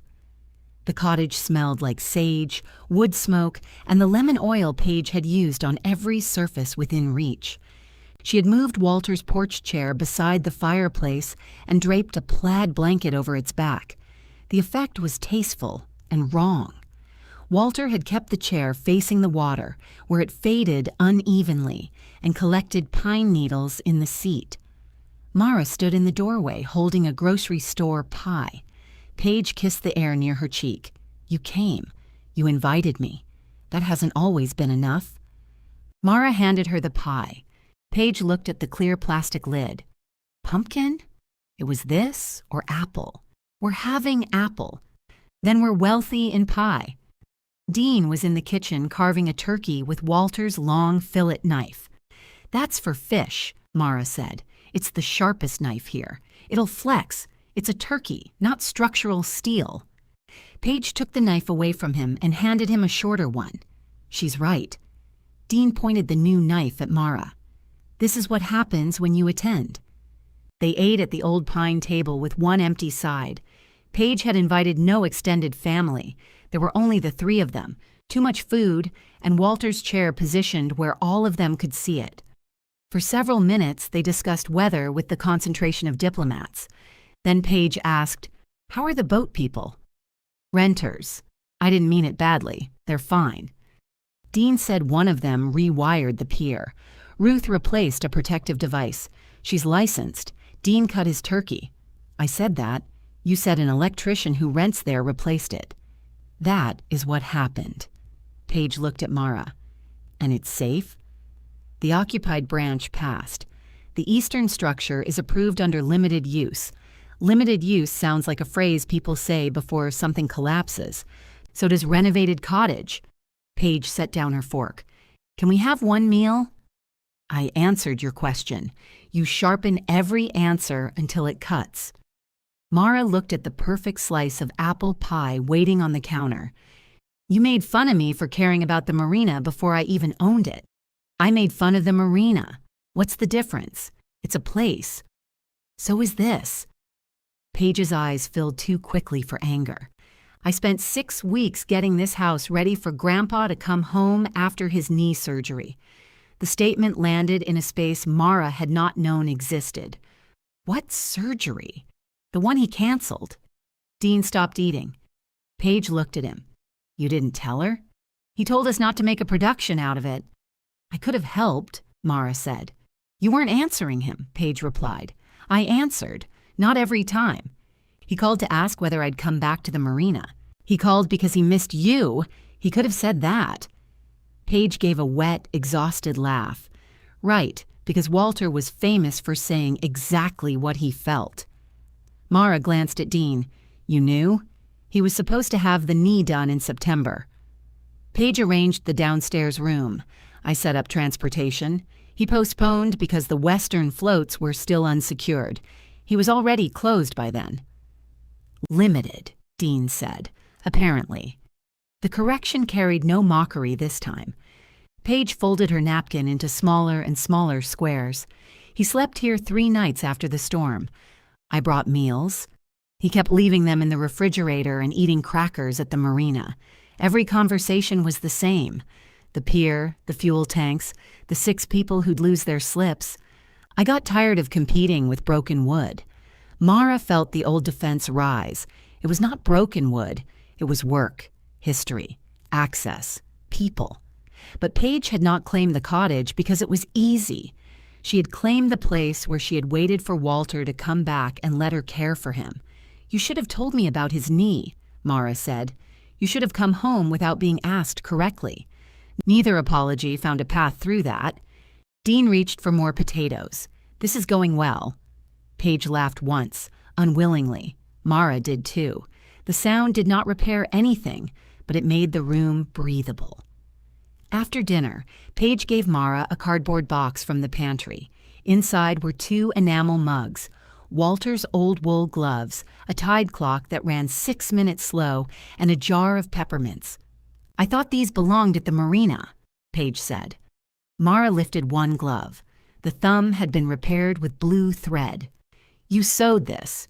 He complained about the color. He always wore them. I know. Mara closed the box. Thank you.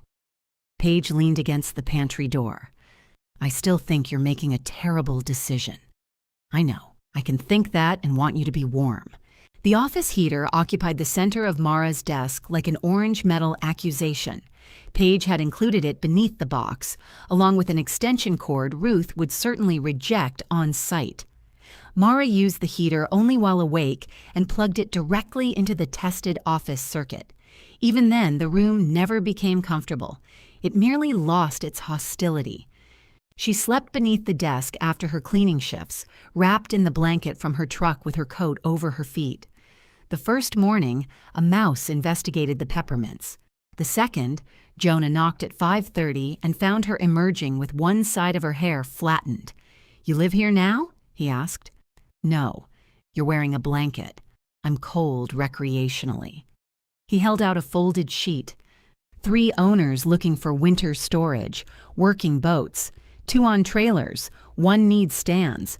They got displaced when Carver's Yard raised rates. How do you know them? I know people with boats. I also know people with boats. You know 6. I wrote them down for you. Mara opened the sheet. The vessels were small, a 24-foot skiff on a trailer, a 27-foot survey launch on a trailer, and a wooden lobster boat requiring haul-out and blocking. None needed repair services from the marina. All wanted month-to-month storage through March. Did you quote them? No. Did you imply a price? No. Did you promise space? No. She looked at him. I survived your meeting, he said. I can be trained. The insurer required photographs of the proposed storage area, proof the stands had been professionally inspected, and a written procedure for scheduled use of the gravel ramp. The added premium was $290 through the policy term. Mara walked the yard with a tape measure. She marked lanes wide enough for emergency access, excluded the soft ground near the damaged western floats, and calculated room for 3 boats without blocking the repair shed. Then she measured again because Walter had once taught her that the second measurement was cheaper. Dean inspected the stands himself before turning them over. He replaced one adjustment screw at his own cost after Mara pointed out damaged threads. You could have missed that, he said. I didn't. I mean, you could have chosen not to see it so I'd leave sooner. Then it would have failed under somebody's boat. He nodded, not quite looking at her. Dad taught you that. Some of it. The first 2 owners arrived with their trailered boats on a clear Monday morning. Mara scheduled them an hour apart, collected certificates of insurance, photographed existing hull damage, and accepted payment into the company account before assigning spaces. The third boat required more. Jonah arranged a licensed hauler. Mara rented Dean's stands under the written agreement and hired Jonah and Daryl at their boatyard rates to help block the hull. She did not touch the repair tools or advertise services the Marina could not yet provide. By noon, the wooden lobster boat rested safely in the yard. Its owner, Wes Harlan, walked around it twice, testing nothing, simply settling himself after watching his livelihood leave the water. How much extra if I need you to check the tarp after wind? He asked. Mari almost said she would do it anyway. Instead, she opened her rate sheet. Weekly visual check is included, she said. Storm checks are $15 if conditions are safe. Wes nodded. Put me down for storm checks. When he left, Mara recorded the payment, the rental cost of Dean's stands, Jonah and Daryl's labor, insurance, and projected electricity. The profit was small. It was also the first money Ellis Landing had earned from work Walter had not designed. Mara carried the ledger to the office window and looked at the 6 boats in the water and the 3 on land. For once, adding something did not feel like erasing him. The first storage payment lasted 11 hours.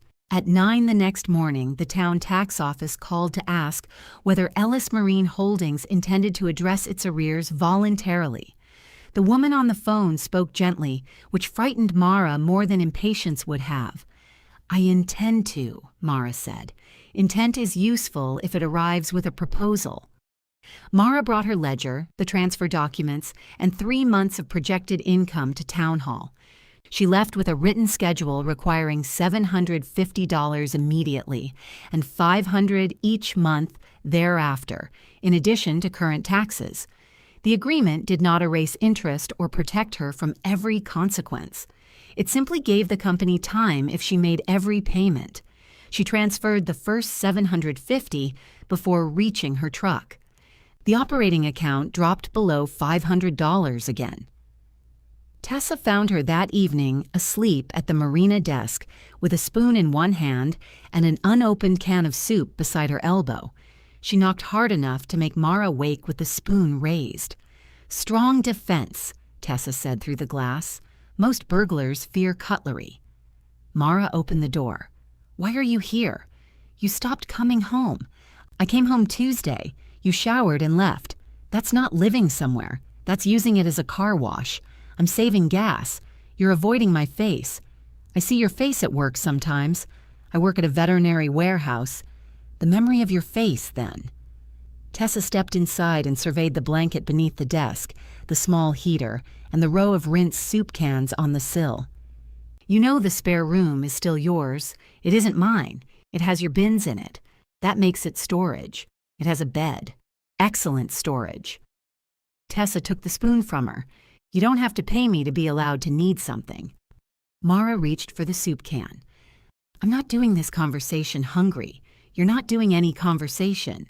You're cleaning fish floors all night and docks all day because apparently the one thing you inherited from Walter was an allergy to sitting down. That's not fair. No. Fair would be charging you rent and making you sleep there. Mara looked at the heater. Tessa's anger softened. Come back tonight. I have a storm check at 4, then sleep until 3. I need to finish the December rates. Bring the papers. I own a table. Mara went home.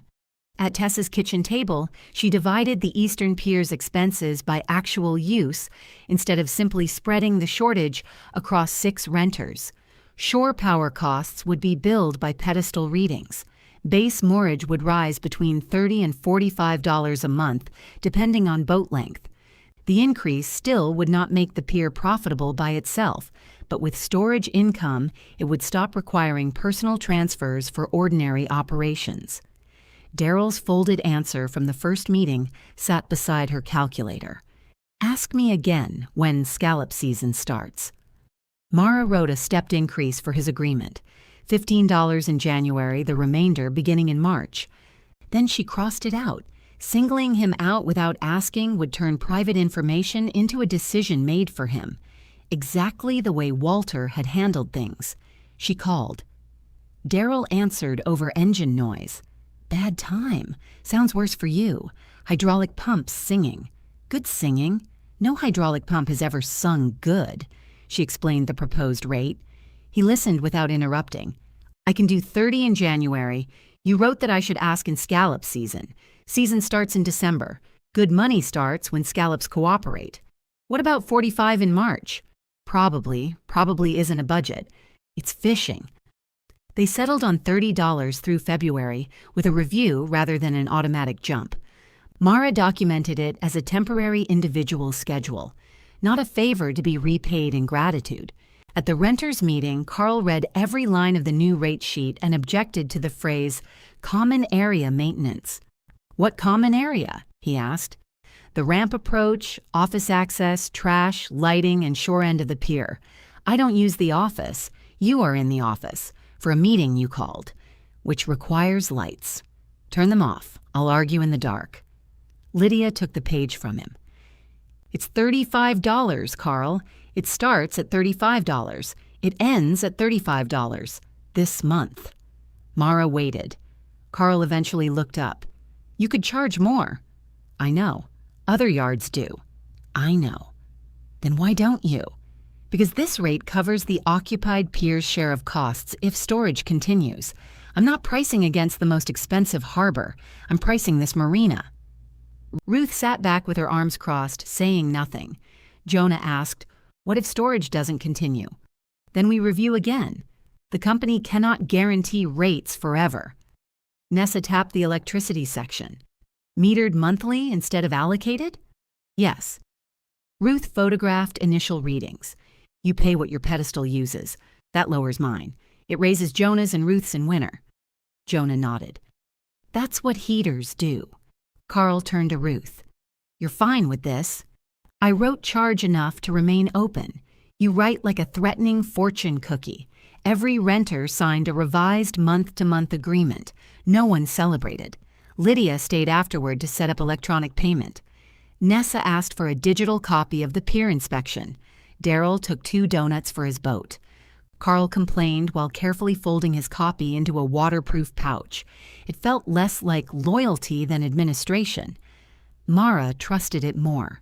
The repair shed required a separate circuit inspection, 2 new extinguishers, a cleared exit, and removal of several containers whose labels had faded beyond identification. Mara spent 3 days sorting usable tools from rusted ones and another day arguing with Dean about which portable equipment belonged to which property. He came down on Saturday with the inventory and found her wearing a respirator, holding a can marked only with Walter's handwriting. Maybe diesel. That's his entire filing system in one container, Dean said. Smell it. No. Then help me take it to hazardous waste. I have storage tenants. I have unidentified fuel. You win. They loaded the container into Dean's truck inside a secondary bin. Before leaving, he walked through the cleared half of the shed. You could rent this space, he said. For what? Equipment storage. I need it for repairs. You don't have repair customers. I won't if I fill it with lawnmowers. You don't have to reject every idea because I had it. I'm rejecting this one because indoor marine repair will earn more per square foot if I can open safely. Dean looked at the new extinguishers and the taped boundary around the unusable drill press. You've done the math?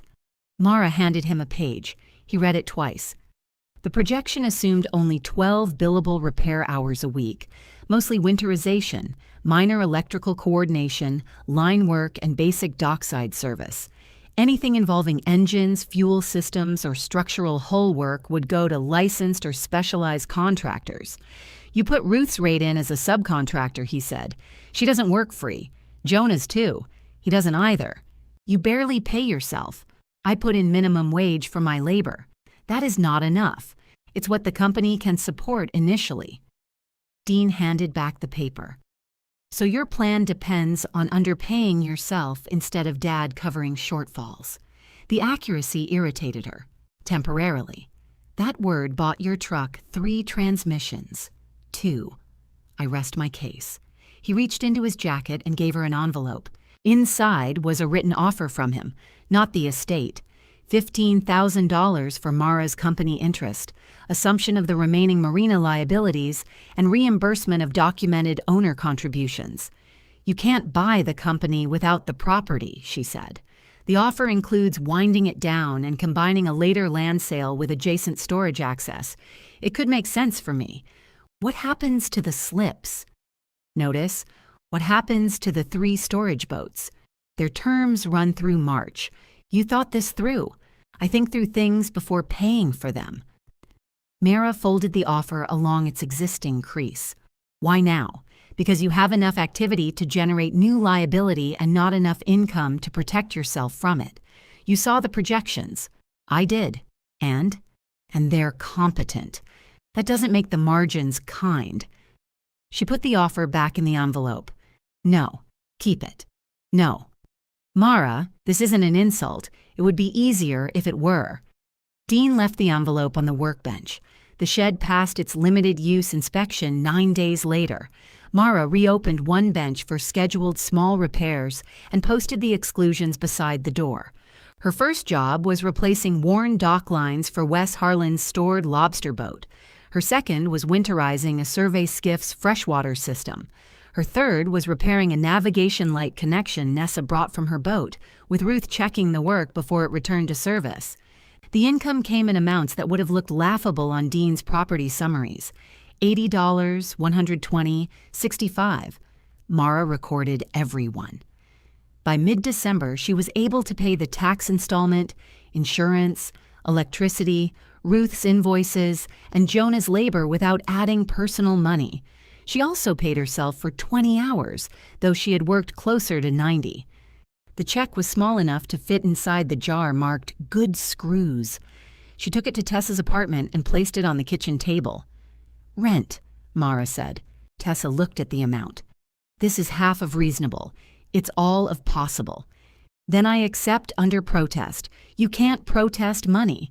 I work in receiving. We protest shipments all day." Tessa deposited the check and made Mara sleep in the spare room. The weather hardened after Christmas. Ice thickened along the shore but never closed the moving water. Northwest winds arrived in short, mean bursts, flattening the cove one moment and combing it white the next. Mara checked the forecast every 3 hours. A coastal low was expected to pass offshore, pushing a high tide into the cove, while the wind pulled against it from the opposite direction. She emailed the storm procedure to every renter, confirmed lines, and collected storm check authorizations from all 3 storage customers. Ruth tested the pier pedestals. Jonah doubled the spring lines on his boat and helped Lydia adjust hers. At dusk, Mara walked the eastern pier alone. The boards were wet, but not icy. Cleats held. Pilings showed ordinary wear. Beneath E7, water struck the float with a hollow slap. She felt a small movement through her boots, not the rise of the tide, not the flex every floating structure carried. The pier shifted sideways, then returned. Mara crouched and aimed her flashlight beneath the connection between the fixed approach and the first floating section. One steel hinge pin sat lower than the other. Fresh rust streaked the bracket below it. Behind her, Jonah said, "That wasn't like that yesterday." Mara did not ask how certain he was. The wind lifted and the whole eastern pier moved again. "Back to shore," Mara said. Jonah aimed his light under the joint. "I can see the retaining plate. From shore, we're standing on the part we're looking at." "Exactly."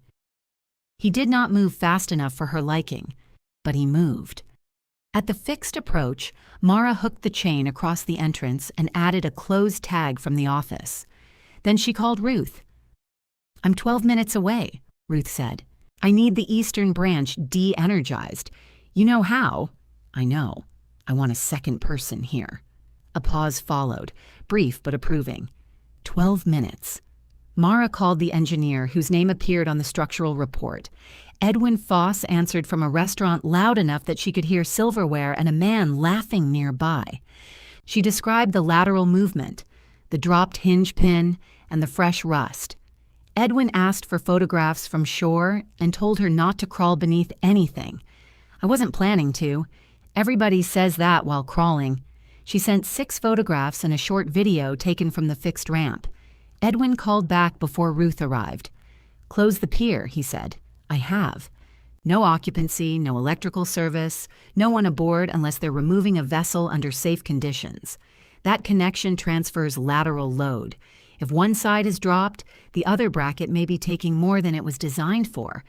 Can the boat stay through the storm? I wouldn't advise it. Is that engineer language for no?" "That is engineer language, for I have not inspected it in person and cannot give you the word you want. The tide peaks at 10:14. I can be there at first light. The marine contractor who did the last pile work may be able to stabilize it tonight, but he'll want the floats unloaded. 6 boats were not much until they all needed somewhere else at the same time." Mara called every renter. She said the same words each time. "The shore connection has moved. The eastern pier is closed. Power is being shut off. Your boat needs temporary relocation before the evening tide." No one accused her of overreacting. Nessa said her survey company could take her boat at its work dock for 2 nights.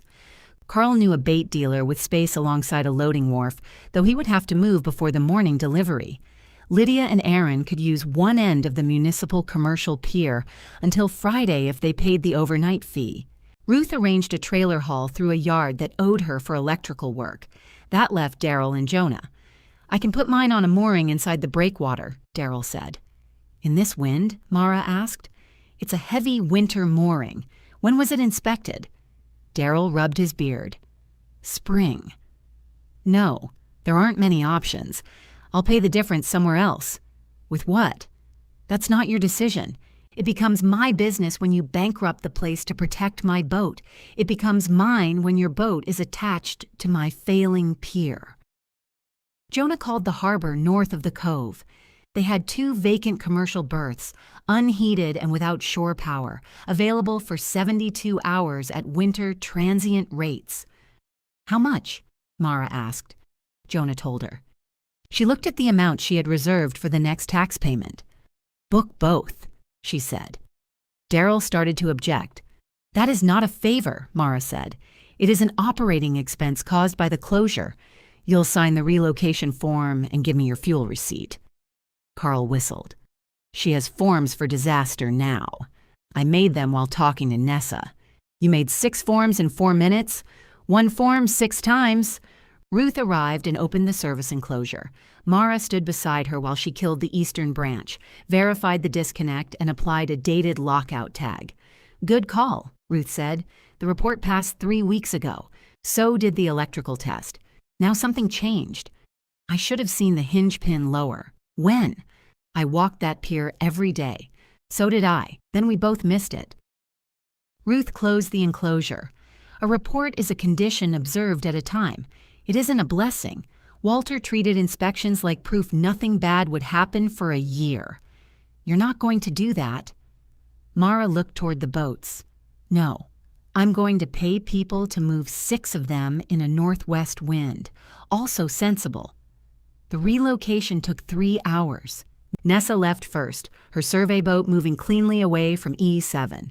Carl followed after replacing the plug Ruth had condemned. Lydia and Aaron loaded their shellfish gear into their truck before taking the boat around the breakwater. Ruth's boat came out at the gravel ramp under the scheduled haul procedure, with Mara documenting every step, even while the wind snapped the paper against her clipboard. Daryl and Jonah waited for the tide to turn before leaving together for the northern harbor. Jonah's lobster boat pulled away last. Its stern light diminished beyond the breakwater, and the empty eastern pier rose too high without the weight of the 6 vessels. Mara had never seen it empty. The tidal incident had lasted less than a month, she thought. $3, 6 occupied slips, and now no boats at all. A white utility truck arrived as the light began to fail. The marine contractor, Sam Vickers, was a thick-bodied man in orange rain gear who spoke almost entirely in measurements. He inspected from shore, then launched a small work skiff from the gravel ramp with 1 employee. Both wore flotation suits and worked from the water side under portable lights.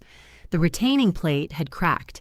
The pin had dropped nearly 2 inches, widening the upper hole in the bracket. The joint had not separated, but the remaining bracket was carrying uneven load. "Can you secure it tonight?" Mara asked. "Temporary only." "How temporary?"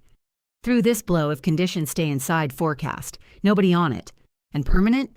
"New plate, new pin. Likely replace both bracket assemblies so they match. I want Foss to look at the support timber in daylight." "Cost?" "Tonight, $1,200. Permanent, maybe $2,800 if timber's sound. More if it isn't." Mara thought of Dean's $15,000 offer sitting in the shed. Do the temporary stabilization. Sam required half before starting. She transferred $600 from the tax reserve while standing beside the ramp. Jonah called from the northern harbor. "We're in," he said. "Daryl's tied beside me. Any trouble?" He insulted every wave personally. That's not trouble for him. "How's the joint?" "Cracked retaining plate. Sam stabilizing. Engineer at first light. What do you need?" "Nothing tonight." That wasn't a polite question. "I need you to keep your boat there until I say the pier is open. We figured that part out." "And send the harbor invoice to the company." Mara. "What? You found it before it let go." She watched Sam's work lights move over the empty floats. "I found it because it moved under my feet. That's how people find most problems. They don't introduce themselves in the office." After the call, Mara emailed every renter the same update. She included the known costs, the temporary measures, and the expected inspection time. Then she called the town tax office and asked to revise the payment schedule before she missed it. The woman who had spoken gently before was less gentle now. "The agreement is 3 weeks old." "I know." "You represented the Marina as capable of making the installments." It was. "An emergency repair changed the cash flow. Do you have documentation?" "I can send the closure notice, engineer's email, contractor estimate, relocation expenses, and current ledger." "How much time are you asking for?" 2 weeks on this installment. Then I resume the original dates. And if the permanent repair costs more than expected?" Mara looked out at Sam's skiff, rising against the float. "Then I call before the next deadline, not after." The woman sighed. "Send everything by morning. I can recommend an amended date. I cannot promise approval. Thank you." That was not approval. I know. The northwest wind strengthened after dark. Rain came sideways, striking the office windows like handfuls of gravel. Sam installed crossed stabilization chains between the fixed structure and the first float, then added shorelines to reduce lateral travel. He finished at 9:20, 54 minutes before high tide. "No one goes on it," he repeated. Mara signed his work order. "I heard you the first 4 times. I say it until people resent me. Resentment improves memory." He left before the causeway flooded at the lowest point. Mara stayed in the office with the pier power off and the yard lights on. She put the blanket around her shoulders and watched through the glass as the empty floats lifted on the tide. The temporary chains tightened, slackened, then tightened again. At 9:43, Paige called. "Dean says your dock is breaking. The connection is damaged. It's stabilized. Are you alone?" "Yes." "Do you need someone there?" "No, that's not the same as wanting someone." Mara watched a gust push spray over the breakwater. "I don't have time to manage visitors. You wouldn't have to manage me. You bring oat milk to an electrical inspection." "That was coffee." "You know what I mean." Paige was silent. "Fine. Call if it changes." At 10:14, the tide covered the bottom step of the ramp. The eastern float strained sideways, but the crossed chains held. Then one of the western floats tore loose. Mara heard the crack before she saw it. Beyond the fenced fuel dock, a damaged section twisted free at one corner and swung toward the breakwater. The shoreside fence line jerked, pulling against the temporary anchors Jonah and Daryl had installed. She grabbed her flashlight and ran outside, stopping at the closure boundary. The float was empty. No boats, no power, no person on it. It could destroy more of the western structure if it swung, but nothing justified stepping into the closed area during the tide. Mara called Sam. He told her to leave it. It could take another section. Then it takes another section. "I can reach the shoreline from the gravel. In this wind?" She knew the answer. No. Stay out. The old version of Ellis Landing would lose wood before morning. Mara stood behind the fence and let it. The choice felt nothing like courage. It felt like failure with both hands held still. By dawn, two western float sections had folded against each other. The eastern pier remained connected. Edwin Foss arrived carrying a thermos and a tool bag. He spent nearly an hour inspecting the shore joint, support timber, and temporary stabilization. When he returned to land, Mara searched his face for a verdict. "The timber's sound," he said. "Brackets need replacement. I also want the opposite side reinforced. How long closed? If parts are fabricated today and Vickers can schedule the tide, 3 days. Inspection after. And the western side?" Edwin looked toward the tangled floats. "Still closed," he said. For once, those words brought relief. Mara asked for the written scope, then went inside to calculate how 3 days could cost more than the Marina had earned in 3 weeks. The numbers did not improve when Mara arranged them differently. She had $613 in the operating account before the storm. The temporary stabilization, transient berths, ramp haul, and relocation costs totaled $2,486. Sam wanted $900 down for fabrication and would bill the remaining permanent work at 30 days. The tax installment was $500, delayed but not forgiven. January rents would arrive in 12 days. The seafood distributor owed Mara for 36 hours. She drew a line beneath everything and wrote short by $1,907. Ruth came in carrying 2 coffees and read the page upside down. How short? 1907 if nothing else goes wrong. Something else will go wrong. Thank you. You're welcome. Ruth placed a coffee beside the ledger. What can wait? The tax installment if the amendment is approved. Sam's final invoice. My pay. Your pay is not a surprise account. It's the only one that doesn't send notices. It sends notices. You ignore them because they arrive as headaches. Mara called Sam and asked for his payment terms. He required the fabrication deposit before the shop began work, but agreed to invoice the installation at net 30 because the company had paid promptly for the emergency call. She paid the $900 from the operating account and transferred $800 from her personal checking. That left her $37 until the seafood paycheck cleared. When the tax office emailed the amended schedule, Mara printed 2 copies. One went into the company binder. The other she pinned above the desk beside the insurance certificate, not as a victory but as a visible promise. Dean arrived while she was uploading the storm costs to the renter portal. He looked through the office window at the empty eastern pier. "This is what I was afraid of. The timber is sound." "That isn't what I said. I know what you meant." He placed his purchase offer on the desk. She had left it in the shed, weighted beneath a wrench. The envelope was damp at one corner. "It's still valid," he said. "The company can make the repair, with your cleaning wages." "Partly." "Mara, that is not the company making the repair, that is you feeding it. Startup costs come from owners. Owners with capital, owners with mops sometimes." Dean pulled out the chair opposite her and sat. "Dad did this. Every time the Marina fell behind, he moved personal money over and called it temporary.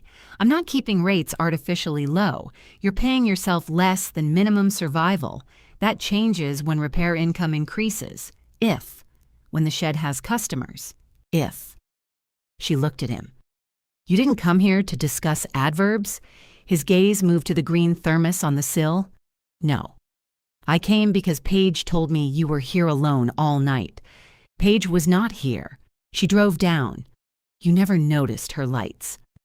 Mara remembered a vehicle slowing on Landing Road after midnight. She had assumed it was someone checking the water. "She didn't come in. You told her not to. I told her I didn't need a visitor." Dean rubbed his hands together. The office heater warmed only the side facing it. "I will increase the offer to $16,500, he said. "Same assumptions. You walk away without debt and with enough for an apartment. You think $500 changed my answer?" "I think the pier moving should have. The pier needed a repair. The next repair might be the one you cannot cover. Then I close what I cannot maintain." "That sounds good while you still have pieces left." Mara turned the ledger toward him. "Look at it. I've seen your projections. Look at what happened." The pier closed. Every boat moved before the tide. The power was isolated. Nobody got hurt. The contractor was paid. The permanent work is scheduled. The tax deadline was renegotiated before it was missed. And you have $37. Personally.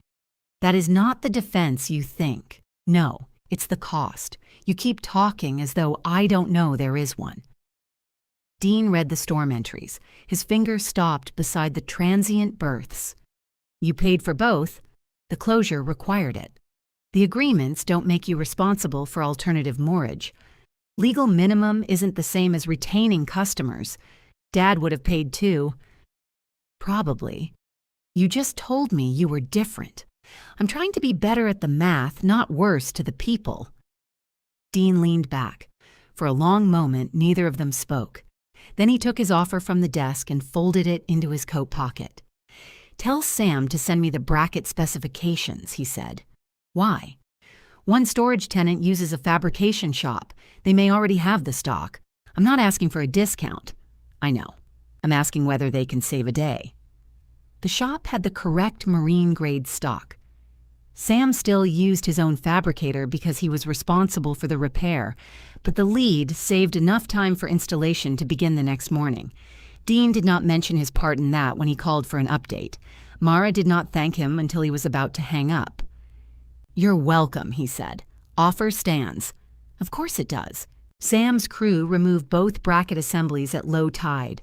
The cracked retaining plate broke into two pieces when the bolts came free. Corrosion had spread beneath the washer where ordinary visual checks could not see it.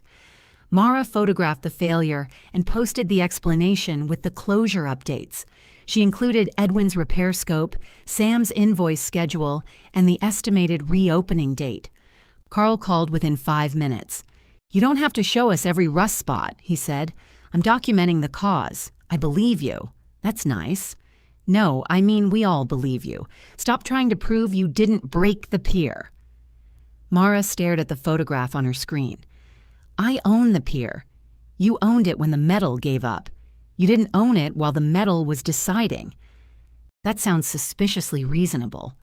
"Don't tell Ruth." The new brackets went in with reinforced plates and matched pins. Edwin inspected the connection at the next suitable low tide. He made Sam adjust one washer stack, then walked the full eastern structure, checked the temporary shorelines, and signed continued limited occupancy. Ruth would not restore power until she had verified that the storm and repair work had not damaged the isolated branch. Mara watched her repeat the same sequence as before. Test, disconnect, confirm, inspect, Energize, test again. The branch passed. Now? Mara asked. Now. Mara removed the chain from the eastern pier entrance. The 6 boats returned in no particular ceremony. Nessa came first because the survey company needed its work dock cleared. Carl arrived next and complained about the bait wharf's fenders. Lydia and Aaron brought their shellfish boat around the breakwater under a clean blue sky. Ruth's was launched at the gravel ramp. Daryl and Jonah entered the cove together near sunset. Mara stood at the shore end with a clipboard, verifying each line and pedestal. She did not wave them in like a harbor master. They knew their slips. Jonah tied at E3, stepped onto the pier, and rocked once on his heels. "Don't test it like that," Mara said. "If my heels can bring it down, Sam owes you money. Lines first." He secured bow, stern, and spring lines, then handed her the transient harbor invoice. Someone had written "paid" across it. I said the company would pay. It did. They charged the Marina account you opened with them. Mara checked the amount. It was lower than quoted. Why? Working harbor reciprocal rate. We don't have a reciprocal agreement. We do now. Who authorized that? The 2 owners. You and the other harbor. Correct. You don't own this marina. No, but I introduced the owners. Mara looked at him. Jonah smiled. You and Elaine Carver. She owns the other place. That made more sense and irritated her less. She wants to talk about overflow storage, he added. Not charity. Her yard's full. Give me your number. I already wrote it on the invoice.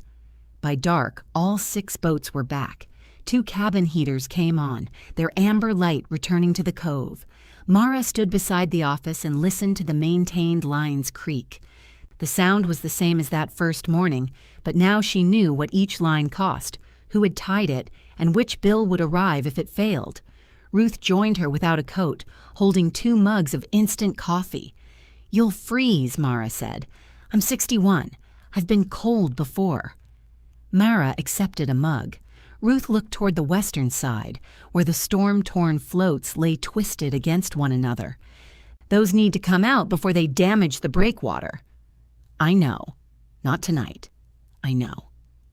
"You say that more convincingly now." Mara drank the terrible coffee. "Carl told me to stop proving I didn't break the pier. Carl occasionally produces sense. It frightens him. I spent the tax money. You moved the payment date. I spent my paycheck. You'll earn another. That sounds like Grandpa." "No." Walter would have pretended the money came from the marina and complained when anyone checked. Mara looked at the office ledger visible through the window. "I can't keep adding my wages." "No. I need more repair work. Maybe 1 more storage boat if the yard plan allows it." "Actual reserves." "Yes, and I need to pay myself enough to stop sleeping under a desk." Ruth took a careful sip. "That would disappoint the mouse." Mara smiled, but her eyes burned. The 6 boats rested where they belonged. The pier had passed. The company had survived the repair. None of that guaranteed the next month. For the first time, Mara understood that survival could be both an achievement and an insufficient plan. Mara began by putting herself in the budget. Not everything she had worked. The company could not afford that yet. She entered 30 paid hours a week at a rate slightly above what the seafood distributor paid, then built every projection around covering those wages before expansion. The result was ugly. She needed 12 weekly repair hours, 4 winter storage customers, the revised mortgage rates, and no major surprise for 3 months. Even then, the reserve would grow slowly enough to be mistaken for a clerical error. She showed the page to Ruth. "You left out bad luck," Ruth said. "I have a contingency line. That's arithmetic. Bad luck is creative." "How much?" 5% of revenue until you can make it 10. That removes my wages. Then your prices are too low. Mara raised repair rates by $6 an hour. She stared at the number for so long that Ruth reached over and closed the calculator cover. "You're charging less than every insured yard in the county," Ruth said. "I don't have their equipment." "You're not charging for equipment you don't have. You're charging for work you can do. What if the work takes me longer?" You bill the quoted job, learn from it, and quote the next one better. That sounds expensive. Education usually is. Elaine Carver sent 2 overflow customers from the Northern Harbor. One needed a trailer stored through April. The other wanted a work skiff winterized and covered. Mara accepted both, then declined a third boat because it would have narrowed the emergency lane between the repair shed and the gravel ramp. Elaine called her. "You have room by the western fence," she said. "Not safe room. You could fit a 22-footer there. I could fit it. I couldn't get a fire truck past it. The owner's flexible." "Fire trucks aren't." Elaine laughed. "Jonah said you were stubborn. Jonah calls measurements stubborn when they don't change for him. Fair. Send me your spring haul-out rates when you have them." By February, the repair bench stayed booked 3 days a week. Mara replaced lines, serviced bilge pumps, winterized small water systems, installed legal navigation lights, and coordinated jobs outside her training with Ruth or other insured tradespeople. She did not touch engines, hull structures, or fuel systems. Carl tested that boundary repeatedly. "It's one hose," he said, holding a cracked fuel line. "It contains fuel, not currently. It is designed to. You know how to replace it. I know how to call someone certified and insured to replace it. That costs more. So does a fire." He returned the next day with a bilge pump switch, which Mara replaced. "I'm training you," he said.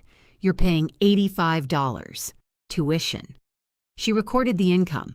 The tax installments went out on time. The insurance installment cleared.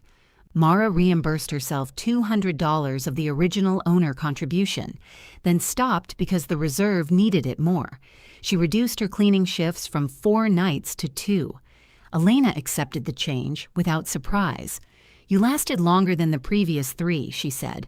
"I'm not quitting. You're leaving slowly. I need the money. Then work Fridays. Everyone quits Fridays." Mara kept Friday and Sunday nights. She slept at Tessa's apartment more often, though the blanket remained beneath the Marina desk for weather checks. The 6 renters adapted to the new system in ways that revealed what Walter's system had concealed. Ruth used more electricity than anyone and paid for it without complaint. Jonah's heater drew less after he replaced a failing thermostat. Lydia and Aaron arranged a regular repair slot instead of asking to borrow the bench after hours. Nessa submitted maintenance concerns with photographs, coordinates, and once an unnecessary scale ruler. Carl complained about every invoice, then paid each one early. Daryl needed 10 extra days in February and asked before the due date. Mara said yes and documented it. Nothing about the place became easy. It became visible. The March underwater inspection came due, while thin ice still clung to the cove's shaded edge. Edwin Foss returned with a diver and spent most of a morning assessing the eastern pilings, the repaired connection, and the damaged western sections. The eastern pier passed continued limited use. 2 rubbing piles would need work within a year, not immediately. The western floats had deteriorated further where the storm folded them together. Edwin recommended removing 3 sections before spring tides carried pieces into the breakwater. "Can any be repaired?" Mara asked. "1 section, perhaps. Not where it is. How much to remove them?" Edwin gave her the name of a marine salvage crew. Their estimate exceeded the reserve by $4,000. Jonah read the estimate in the office. "They're pricing a barge," he said. "That's the safe method. It's one safe method. What's the other?" "Wait for a calm low tide, disconnect from shore, tow the float sections one at a time with work boats, and haul them at the ramp. Edwin said the material could separate, so we rig lifting lines underneath before moving. Me and Daryl on boats. Sam overseeing rigging. Ruth confirms everything remains electrically dead. You hire us all." Mara looked at him. "That is still going to cost money." "Yes, less money isn't automatically better." "No, less barge is less barge."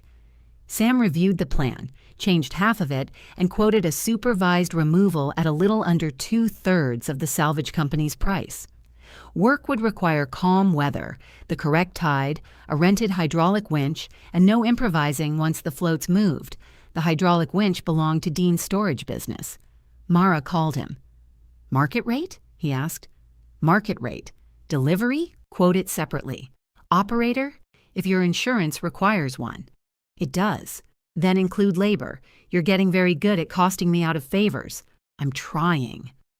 Dean emailed a formal rental proposal 20 minutes later. It was fair. Mara signed it.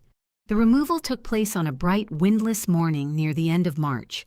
Ruth locked out every old Western circuit and tested the deadlines. Sam rigged lifting straps beneath the first float from a small skiff. Jonah and Daryl controlled tow lines from their workboats, while Dean operated the winch from the gravel ramp.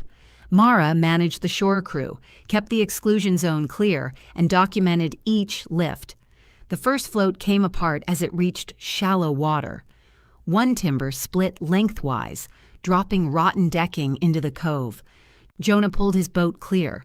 Daryl caught the loose section with a boat hook. Sam ordered everyone to stop. No one moved until the debris settled. Then they recovered each piece separately. The delay added 3 paid hours and damaged 1 lifting strap. Mara entered both costs before the second float moved. Paige arrived carrying sandwiches and a metal pump thermos. Her hair was tucked under an old knit cap Mara recognized as Walter's. "Am I allowed in?" she asked from behind the marked boundary. "Not past the cones. I love a warm welcome." She set the food on the office counter and watched from shore. When Dean shut down the winch for lunch, Paige handed him a sandwich. "You look useful," she said. "I frequently am. Not at holidays. Holiday usefulness is decorative." Paige brought Mara coffee and stood beside her near the ramp. "This is what you did with Grandpa?" she asked. "Not this exact job. I mean all the stopping and measuring and yelling numbers. He yelled more." "I can imagine." Mara looked at the knit cap. "That was his. It was in the mudroom. I'm not claiming it. I know." Paige adjusted it over her ears. "You can say something belongs to him without demanding I surrender it." Mara accepted the correction. By sunset, 3 damaged sections lay on blocking timbers in the yard. One was beyond repair and would be dismantled for usable hardware. One could become a short service float after extensive work. The third needed new framing but retained enough sound material to justify keeping it. The western side still looked broken. It simply no longer threatened to break loose. Sam packed his rigging. Jonah and Daryl submitted their hours. Dean sent the winch invoice from his phone while standing 10 feet away. "You charge delivery both ways," Mara said. "I delivered it and will remove it. You drove here to operate it. Operator labor is separate." Paige bit into a sandwich. "This is the most affectionate conversation you two have had in years." Dean ignored her. "Terms are net 15. The estimate said net 30. He checked his copy. Mara waited. "Net 30, he admitted. She signed the work acknowledgement.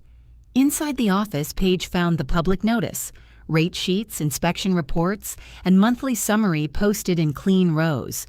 "You put all this where the renters can see it? Not their personal account details, company totals, and work schedules. Why? So nobody has to guess what closed means." Paige looked toward the 6 occupied slips. "You're still angry about that?" "Yes." "At me? Some? Dean? Some? Grandpa?" Mara did not answer. Paige touched the corner of the structural report. "More than some." That evening, after everyone left, Mara calculated the removal costs. The job used nearly the entire reserve, but did not push the company behind. April's storage commitments and scheduled repair work would cover the next tax and insurance payments if customers paid on time. She could not rebuild the western side. Not yet. She could repair the shorter salvageable float over summer, add controlled service access, and preserve the rest of the yard for storage. She could keep the Eastern Legacy slips at fair working rates without pretending their rent supported everything. Mara wrote the plan in plain language and posted it. The next morning, Dean arrived with Naomi Cross. Paige came 10 minutes later, carrying the hydrangea folder. The estate division was ready for final acknowledgement. On the office counter, beside Mara's ledger and the $3 transfer record, Naomi placed the last papers that would end Dean's authority over Walter's estate. Dean looked through the window at the working boats, the stored vessels, and the damaged floats arranged for repair. Then he looked at Mara. "Before we sign," he said, "we need to talk about what this place is worth now." Mara's hand tightened around her pen. Naomi did not react. "What about its value?" Dean opened the monthly summary Mara had posted. "It has customers, revenue, equipment under contract, a tax agreement it's honoring. We transferred it for $3 based on a negative operating value." "And?" Mara asked. "And Paige and I need to acknowledge that any increase since the transfer belongs to you." Mara stared at him. Paige pulled out a chair. "You thought he was trying to take it back. He opened with what it's worth now. I told him not to." "You told me to be direct," Dean said. That was direct in the manner of a person announcing a collision. Naomi opened her folder. The transfer was valid. Subsequent improvements would not ordinarily reopen the estate division. Dean asked me to add language confirming that all beneficiaries consider the Marina allocation final regardless of later value. "Why?" Mara asked. Dean glanced through the window. "Because people become historians when property starts earning money. In 6 months, somebody will remember the Marina differently. I don't want that somebody to be me." The answer was so unlike an apology that she recognized it as his. Mara turned the ledger toward him. "It's not suddenly valuable. The company still has tax arrears, deferred repairs, and almost no reserve after removing the western floats. If you sold the land and shut everything down, maybe a buyer would pay more than the liabilities. Maybe not. As an operating business, it works because I'm working in it." "I know." "No, boats came back. That isn't the same. I reviewed the statements." "You reviewed my statements?" "The summary statements you posted on the wall for anyone to read." "Oh, they're very thorough." Ruth would have enjoyed the expression that crossed Dean's face when he offered the compliment, and Mara failed to defend against it. Paige opened the hydrangea folder. Inside were copies of the original asset allocations. "The cottage is worth more now than the number we used," she said. "Grandpa paid for improvements before he died. Nobody asked me to return the difference." "You called it sentimental property," Mara said. "It is sentimental. It has quartz countertops. Sentiment can be wiped clean with a damp cloth." Naomi removed her glasses. "Can we preserve this promising moment of self-awareness long enough to sign?" They signed. The acknowledgement stated that the Marina Company, its property, liabilities, records, and agreements, had transferred to Mara with informed consent for $3 on the original date. Later gains or losses belonged solely to her. No guarantee of profitability was implied. There was no revelation in the papers, no overlooked acreage, hidden deed, or valuable right. Only a final boundary around a choice they had all made and the work that followed it. Dean signed last. When he handed Mara the pen, he said, "I was wrong about one thing." "One?" "I'll begin where the evidence is strongest.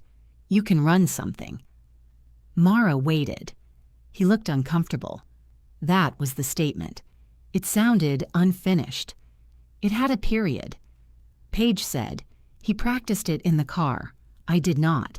You said it twice at a red light." Dean gathered his copy of the documents. "This family punishes preparation." Mara smiled despite herself. "Thank you." He nodded toward the damaged floats in the yard. "You still can't afford to rebuild those." "I'm not rebuilding all of them." "Good. I'm repairing one as a service float. That may be sensible. Careful. You'll injure yourself." Before leaving, Dean placed a second document on the counter.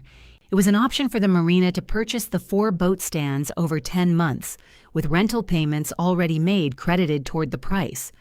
The total matched the used equipment range Mara had researched. "What about your storage buildings?" she asked. "They need 2 stands, not 4. I bought 2 newer ones." "So you don't need these?" "No, then the price should be lower."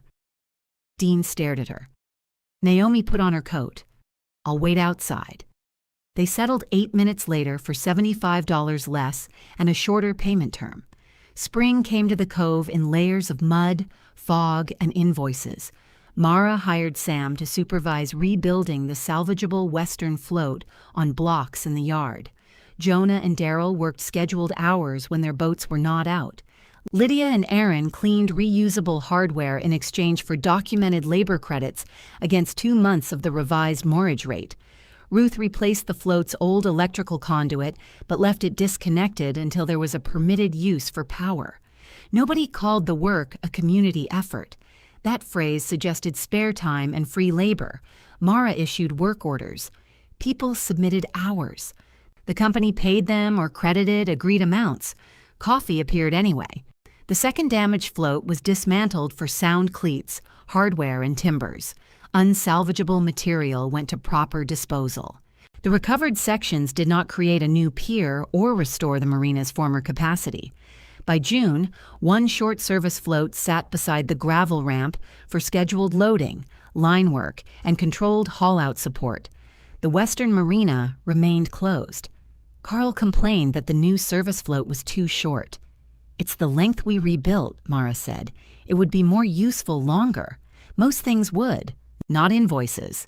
His bait boat remained at E8. The new pedestal cover stayed dry. The repair shed developed a rhythm. Mara handled jobs she could complete safely and quoted the rest through insured contractors.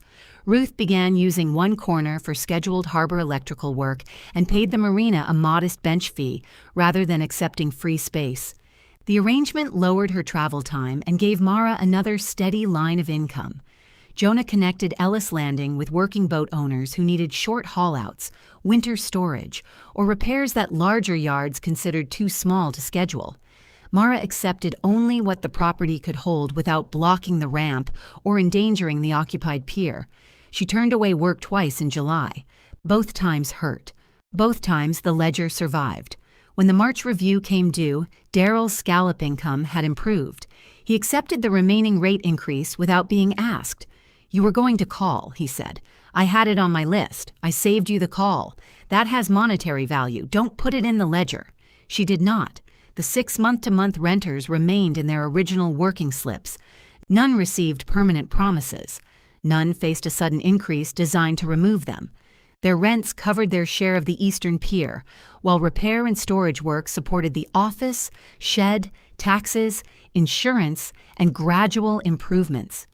Mara restored the seasonal water line only as far as the office sink, repair shed, and one protected yard spigot. Reopening full dock water would have required work the company could not yet support. She left it off. The fuel dock remained empty, fenced, and decommissioned. More than one customer asked when it would reopen. Mara answered, "Not under the current plan." Walter would have hated turning away fuel sales. He also would have understood the arithmetic after arguing with it for several hours. In August, Mara made the final payment on the stands. Dean delivered a bill of sale and walked through the yard inspecting boats he had no responsibility for. "You need better gravel before winter," he said. "It's in the September budget. Drainage too. October if September behaves. September never behaves. I have a contingency line." Dean looked toward the eastern pier. Dad didn't. He had one. It was himself. Dean put his hands in his pockets. "And you? I'm in the payroll line now." She had begun paying herself for 30 hours every week. She still worked more. The difference had narrowed enough to admit. In October, she stopped cleaning at the seafood distributor. Elena shook her hand and returned the rubber apron Mara had never remembered was company property. "If your marina fails," Elena said, "Fridays are open. That's almost comforting." It wasn't meant to be. Mara moved out of Tessa's spare room the following week. Her apartment was a one-bedroom above a marine supply store, with radiators that knocked at night and windows facing a parking lot rather than the water. She paid the deposit from her wages, not the company account. Tessa helped carry the plastic bins upstairs. "This is terrible storage," she said, looking at the bed. "I plan to sleep on it. Wasteful." On the anniversary of the $3 transfer, the repair shed closed at 4. Mara had intended no ceremony. Ruth put a folding table beside the cleared bench. Jonah brought chowder. Paige arrived with bread and 2 pies, neither in a grocery store plastic container. Dean brought coffee in a stainless urn and denied coordinating any of it. The 6 legacy renters came, along with Tessa, Sam, and a handful of working owners whose boats had passed through the yard. Every person present was connected to the place by a payment, an invoice, a repaired line, or labor accounted for somewhere in Mara's ledgers. Paige stood near the shed wall looking at a framed photograph she had brought from the cottage. It showed Walter at the Marina years earlier, seated on an overturned bucket with Mara beside him, holding a wrench. Mara looked about 19 and furious at whoever had taken the picture. "I thought this belonged here," Paige said. "You don't have to give up everything connected to him." "I'm not. I made a copy." Mara laughed. "That's aggressively healthy. I'm trying something new." They hung it above the good workbench, away from spray and direct sun. Dean read the posted rate sheet while eating chowder. "You raised winter storage by 4%. Could have done 6. You own 2 storage buildings. Go enjoy them." "I do." Paige handed Mara a slice of apple pie. "He tells people you beat him in an equipment negotiation." Dean turned. "I say she negotiated effectively. You say she took your last $75. It adds drama." Outside, evening settled over the cove. The eastern pier held the same 6 working boats, their lines maintained, their owners no longer invisible behind a word like closed. The short service float rested beside the ramp. Beyond it, the western sections remained mostly empty, work deferred rather than disguised. The taxes were not gone. The reserve was modest. Winter would still bring wind, ice, repairs, and bills, with dates printed in red. Jonah lifted a paper cup. "To the harbor master." Ruth looked up from the morning work list Mara had left on the bench. "Owner," she corrected. The word quieted the shed for half a breath. Mara touched the brass whistle beneath her rust-red sweater. She had worn it through every inspection, closure, invoice, and cold morning. Walter had used it to summon help, end arguments, and warn people away from moving equipment. She did not blow it. Ruth handed her the list. "What time do you want us tomorrow?" Mara read the first item. "Inspect eastern lines before the tide." Beneath it were 2 repair jobs, a ramp booking and a reminder to photograph the yard drains before rain. 6:30, she said. "Coffee at 6:15. "Real coffee?" Carl asked. Mara looked at Walter's green thermos on the bench. No promises. The laughter followed her out of the shed. She stopped at the shore end of the pier. 6 boats moved gently in the dark water, held by lines she knew, carrying work she respected, paying rents that now belonged to a system honest enough to endure. Behind her, the office light burned. Ahead, 2 cabins glowed amber. Mara put the next morning's list in her coat pocket and walked down the usable pier.